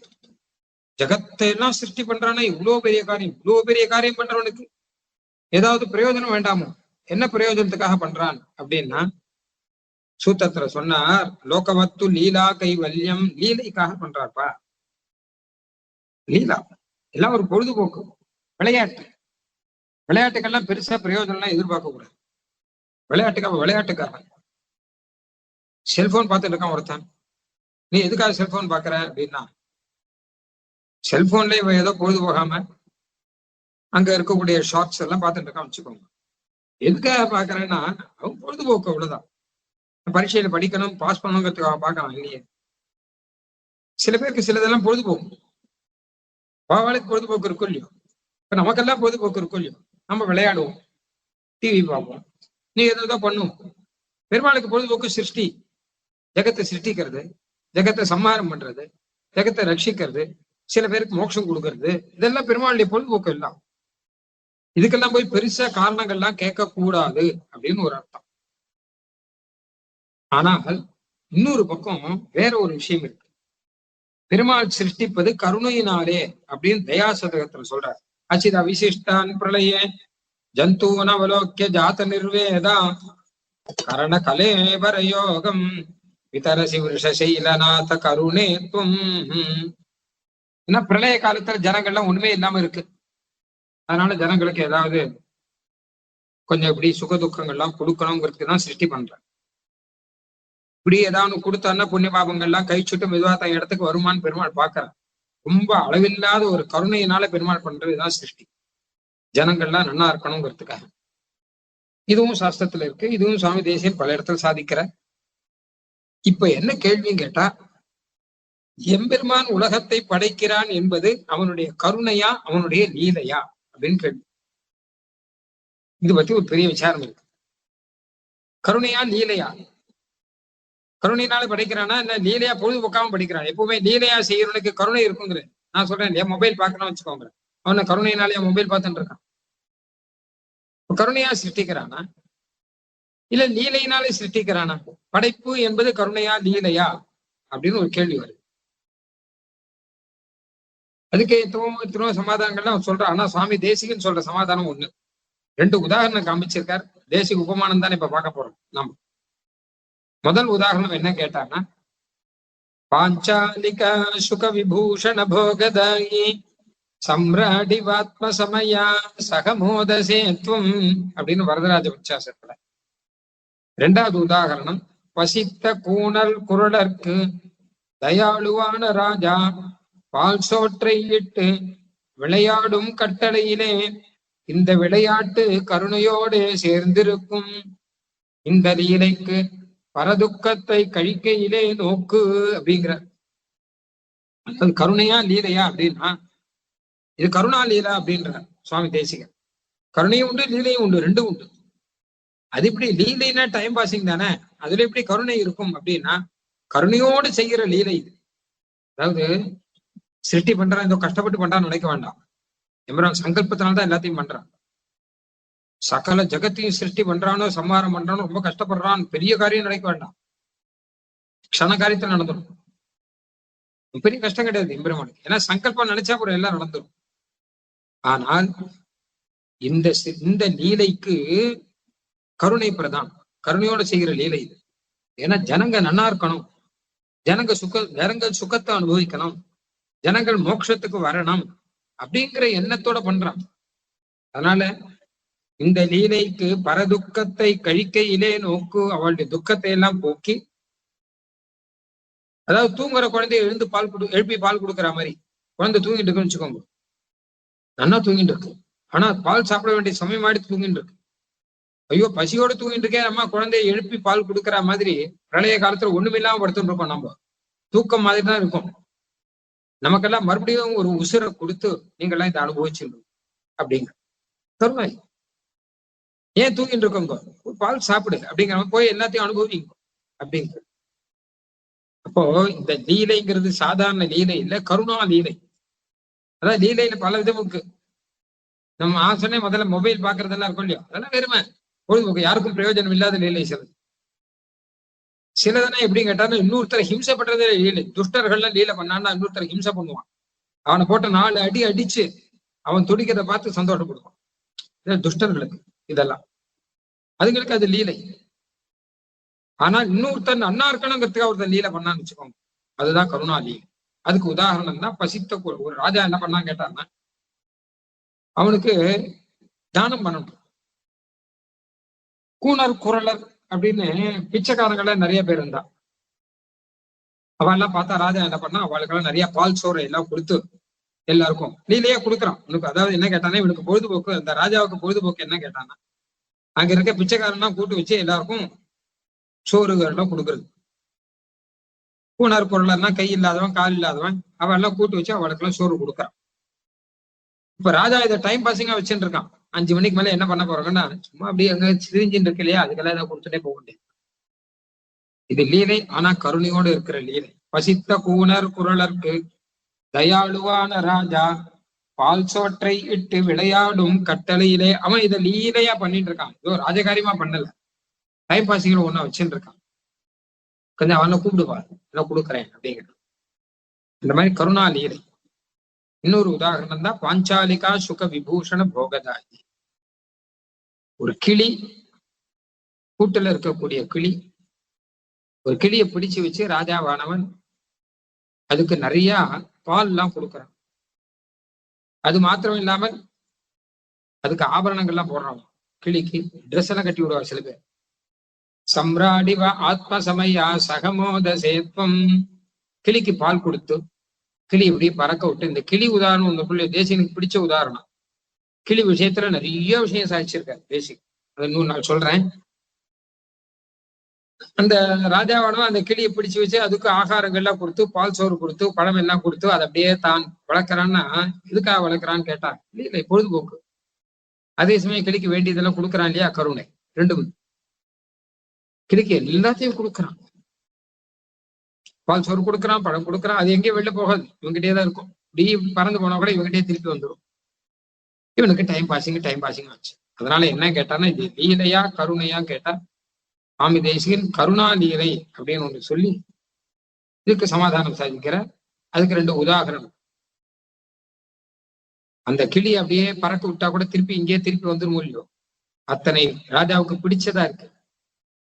பாஞ்சாலிகா சுக விபூஷண போகதாயி சம்ராடிவ ஆத்மசமயா. இந்த ராஜாவோட கூட ராணி வேற, 2 பேரும் சேர்ந்து கிளி பிடிச்சு விளையாடுறாங்க. அந்த மாதிரியாக அதாவது சுதந்திரமா இருக்கு ராஜாவோட தோட்டத்துல. அதாவது கிளினா என்ன கேட்டாலும் கூட்டல் பிடிச்சு வச்சிருக்காங்க, ஹிம்சைப்படுத்த நினைக்க வேண்டாம். ராஜாவோட தோட்டத்துல சுதந்திரமா இருக்கக்கூடிய கிளி. அந்த தோட்டத்துல பிரம்மாண்டமா ஒரு கிளி கூண்டு கட்டுவான். கிளி கூண்டுனா நம்ம பாக்குற மாதிரி சின்னதா இருக்காது. ஸ்ரீரங்கத்துல கோயில் ஒரு கிளி கூண்டு இருக்கும், பெருசா இருக்கும். ஒரு கூண்டுக்குள்ள ஒரு கிளி மாத்திரம் உட்காந்து வைக்கிறது கிடையாது. கிளி கூண்டுல 50, 60, 100 கிளி உட்காரலாம். வேறுனா உட்காரலாம், இல்லாட்டா போகலாம். அந்த கிளியெல்லாம் கரெக்டா அந்த போஜன சமயத்துக்கு வந்துடும் இங்க ராஜா கொடுக்கறத வாங்கிக்கிறதுக்காக. அப்புறம் அந்த தோட்டத்திலேயே உழவும், ராஜாவோட தோட்டத்துல தான் இருக்கு. அந்த மாதிரி அப்போ ராஜா அதுக்கு எப்படி போகம் கொடுக்கணும், அந்த மாதிரிதான் எம்பெருமான் சிருஷ்டின்னா நமக்கு போகம் கொடுக்கணும். நமக்கு சாப்பாடு கொடுக்கறதா சிருஷ்டி. நாம ஒண்ணுமே சாப்பிடாமல் எதையுமே அனுபவிக்காமல் ஒண்ணும் இல்லாம தூங்குற குழந்தை மாதிரி இருக்கக்கூடிய நம்ம எழுப்பி பால் கொடுக்கற மாதிரி, கிளிக்கு பால் கொடுக்கற மாதிரி நமக்கு எம்பெருமான் போக வஸ்துக்களை எல்லாம் கொடுக்கறான். நீங்க எல்லாம் அனுபவிச்சுட்டு இருக்கோம்னு சொல்றான். இதுதான் சிருஷ்டி. அது மட்டும் இல்லாமல் இதை கொடுத்துட்டு எம்பெருமான் என்ன எதிர்பார்க்கிறான்னா, பதிலுக்கு எம்பெருமான் கிட்ட நன்றியோடு கூட நாம் எல்லாம் அவனை எம்பெருமானை ஆசிரித்து அவன் இடத்துக்கே போய் சேரணும் அப்படின்னு எதிர்பார்க்கணும். எல்லாம் சௌக்கியமா இருக்கணும், இங்க கஷ்டப்பட்டு எல்லாம் இருக்கக்கூடாது அப்படின்னு எதிர்பார்க்கணும். அதனால லீலா கருணை அப்படின்னு எடுத்துக்கலாம். இன்னொரு உதாரணம் சொல்லணும்னா நாராயண நாமம். அதோட சொல்லி முடித்துக்கிறேன் இன்னைக்கு. நாராயண நாமம் இருக்கொள்ளி எம்பெருமானை பத்தி. நாராயணங்கிறதுக்கு 2 அர்த்தம். நமக்கெல்லாம் நாரம்னா நாமெல்லாம் சேத்தனா சேத்தனங்கள் எல்லாம் நாரம். அந்த நாரத்துக்கு அயனம்னா ஆதாரமானவன் அப்படின்னா நமக்கெல்லாம் ஆதாரம் எம்பெருமான் தான். அவன் இருந்தாதான் நாம இருக்க முடியும். இன்னொரு அர்த்தம் என்ன கேட்டா, எம்பெருமானுக்கு ஆதாரம் நாம்பல்லான்னு ஒரு அர்த்தம், நேர் எதிராக. ஏன்னா நமக்குள்ளதானே எம்பெருமான் இருக்கான். எம்பெருமான் எங்க இருக்கான்னா என் சரீரத்துக்குள்ள இருக்கான், உன் சரீரத்துக்குள்ள இருக்கான். இந்த அர்த்தம் உண்டு, அந்த அர்த்தம் உண்டு. ஆனா இதுல சந்தேகம் வந்துடும். 2 அர்த்தம் எப்படி சுவாமி சொல்ல முடியும்? நமக்கு எம்பெருமான் ஆதாரம்னா சரி, அப்ப எம்பெருமானுக்கு நான் ஆதாரம்னா 2 வராதே, ஏதாவது ஒண்ணுதானே வரும் அப்படின்னு கேள்வி. ஆனா ஆழ்வார் சொல்லிருக்காரு, நான் உன்னை என்று இலேன் கண்டாய் நாரணனே நீ என்னை என்று இலைன்னு. சுவாமி தேசியம் இதுக்கு நிறைய வியாக்கியானங்கள்லாம் பண்ணிருக்காரு. அதெல்லாம் இருக்கட்டும், ஒரு உதாரணம் மாத்திரம் நாம சொல்ல போறேன். இதுல லௌகீக ரீதியில ஒரு உதாரணம் ஒண்ணு சொல்றா. சைக்கிள் போறோம், சைக்கிள்ல பேலன்ஸ் பண்ணிட்டு போறான் இல்லையோ, அப்ப 2 பேரும் கீழே விழாம அழகா சைக்கிள் ஓட்டி போயிட்டு இருக்கான். அப்ப சைக்கிள் கீழே விழாம இருக்கிறதுக்கு காரணம் என்ன கேட்டான்னா, மேல ஓட்டுறவன். அவன் கீழே விழாம இருக்கிறதுக்கு காரணம் என்ன, கீழே ஓடுற சைக்கிள். 2ம் தானே. சைக்கிளை தாங்கி பிடிப்பது யார் அப்படிங்கிற மேல ஓட்டுறவன் தான், இல்லாட்டா சைக்கிள் கீழ் விழுந்துரும். வெறும் ஓட்டா கீழ் விழுந்துடாதா? இப்போ சைக்கிளை தாங்கி பிடிக்கிறது யாருன்னா சைக்கிள் டிரைவர் ஓட்டுறவன். அவனை தாங்கி பிடிக்கிறது யாருன்னா சைக்கிள் தான். இல்லாட்டா அவன் கழுவு வந்துருவான் இல்லையா? இப்படி காலை அப்படி வச்சுட்டு இருக்க முடியுமான்னு, பரஸ்பரம் ஆக முடியுமான்னு கேட்டா அதுக்கு உதாரணம் சொன்னார் சுவாமி தேசிகன். என்ன உதாரணம் சொன்னா, ஜீவனும் சரீரமும். நம்ம சரீரம் எடுத்துப்போம், நம்ம சரீரத்துக்குள்ள ஜீவாத்மா இருக்கு. இந்த ஜீவாத்மாவுக்கு சரீரம் ஆதாரமா, சரீரத்துக்கு ஜீவாத்மா ஆதாரமா பார்த்தா ஒரு விதத்துல பார்த்தா ரெண்டும் சரி. ஏன்னு கேட்டானா, ஜீவாத்மாவுக்கு சரீரம் ஆதாரம் என்ன, சரீரத்துக்குள்ளதானே அது இருக்கு, வெளியில இல்லையே. அதனால சரீரத்துக்கு ஜீவாத்மா ஆதாரம் தான். ஏன்னு கேட்டா, உள்ள இருக்கிற ஜீவாத்மா வெளியில போயிட்டு வச்சுக்கோங்க, சரீரம் பொத்துன்னு கீழ் வந்துடும், அடுத்த க்ஷணம் கீழ் வந்துடும். ஜீவாத்மா இருக்கிற வரைக்கும் தான் சரீரம் நிக்கிறது. ஜீவாத்மா போயாச்சுன்னா சரீரம் கீழ் வந்து மாத்திரமில்ல அழுக ஆரம்பிச்சிடும், அடுத்த க்ஷணம் அழுக ஆரம்பிச்சிடும். ஜீவாத்மா இருக்கிற வரைக்கும் தான் அழுகாம இருக்கும். அப்போ சரீரத்துக்கு ஜீவாத்மா ஆதாரம். ஜீவாத்மாவுக்கு சரீரம் ஆதாரம் சொல்றோம். ஏன்னு கேட்டான்னா, சரீரத்துக்குள்ள ஜீவாத்மா இருக்கும் இல்லையா, அதனால அது சின்ன பெருமை சொல்றது. அந்த மாதிரி இதெல்லாம் வரலாம். வேற ஒரு அர்த்தம் தெரிஞ்சுக்கோங்கிற சுவாமி தேசிகன். எம்பெருமானே எனக்கு நீ ஆதாரம், உனக்கு நான் ஆதாரம்னா என்ன அர்த்தம் கேட்டா, உன்னை விட்டு பிரிஞ்சு என்னால இருக்க முடியல, பிரீத்தினால. அந்த மாதிரி என்னை விட்டு பிரிஞ்சு ஒன்னாலையும் இருக்க முடியாது. ஏன்னா என்கிட்ட நீ கருணையினால, உனக்கு இருக்கிற கருணையினாலே என்னை விட்டு ஒன்னால இருக்க முடியாது. எனக்கு உன்கிட்ட இருக்கிற பக்தியினாலே உன்னை விட்டு நான் இருக்க முடியாது. அப்ப ரெண்டு பேரும் எப்படி இருப்போம், கோசல ஜனபதத்தில் ஜந்துக்களையும் சக்கரவர்த்தி திருமகனையும் உதாகரணமாக்கி கண்டுகொள்வது. நாராயண பதத்துக்கு அர்த்தம் சொல்லச்ச ரகசியத்தில் சாதிக்கிற அயோத்தியா நகரத்து ஜனங்கள் பாருங்கோ, ராமனை விட்டு பிரிஞ்சு அவளால இருக்க முடியல. ஆனா ராமன் காட்டுக்கு போனா கூடவே போனான், ஏன்னா பிரிஞ்சு இருக்க முடியல. அதே மாதிரி ராமனுக்கும் அவளை விட்டு பிரிஞ்சு இருக்க முடியல. அதனால கடைசியில ராமன் சீவை கொண்ட லோகம் போச்சு, இவாளையும் கூட்டின்னு போனார். கடைசியில பெருமாள் திரு அவதாரம் முடிஞ்சு பரமவதம் போகச்ச அயோத்தியா நகரத்து ஜனங்களையும் கூட்டின்னு போனார். ஏன்னு கேட்டா, உங்களை விட்டு பிரிஞ்சு என்னால இருக்க முடியாதுங்கிறாங்க பக்தினால. அதாவது நாமெல்லாம் பெருமாளை விட்டு பிரிஞ்சு இருக்க முடியாதுன்னா பக்தி. பக்தினா பிரீதியோட கூட இருக்கக்கூடிய பக்தி.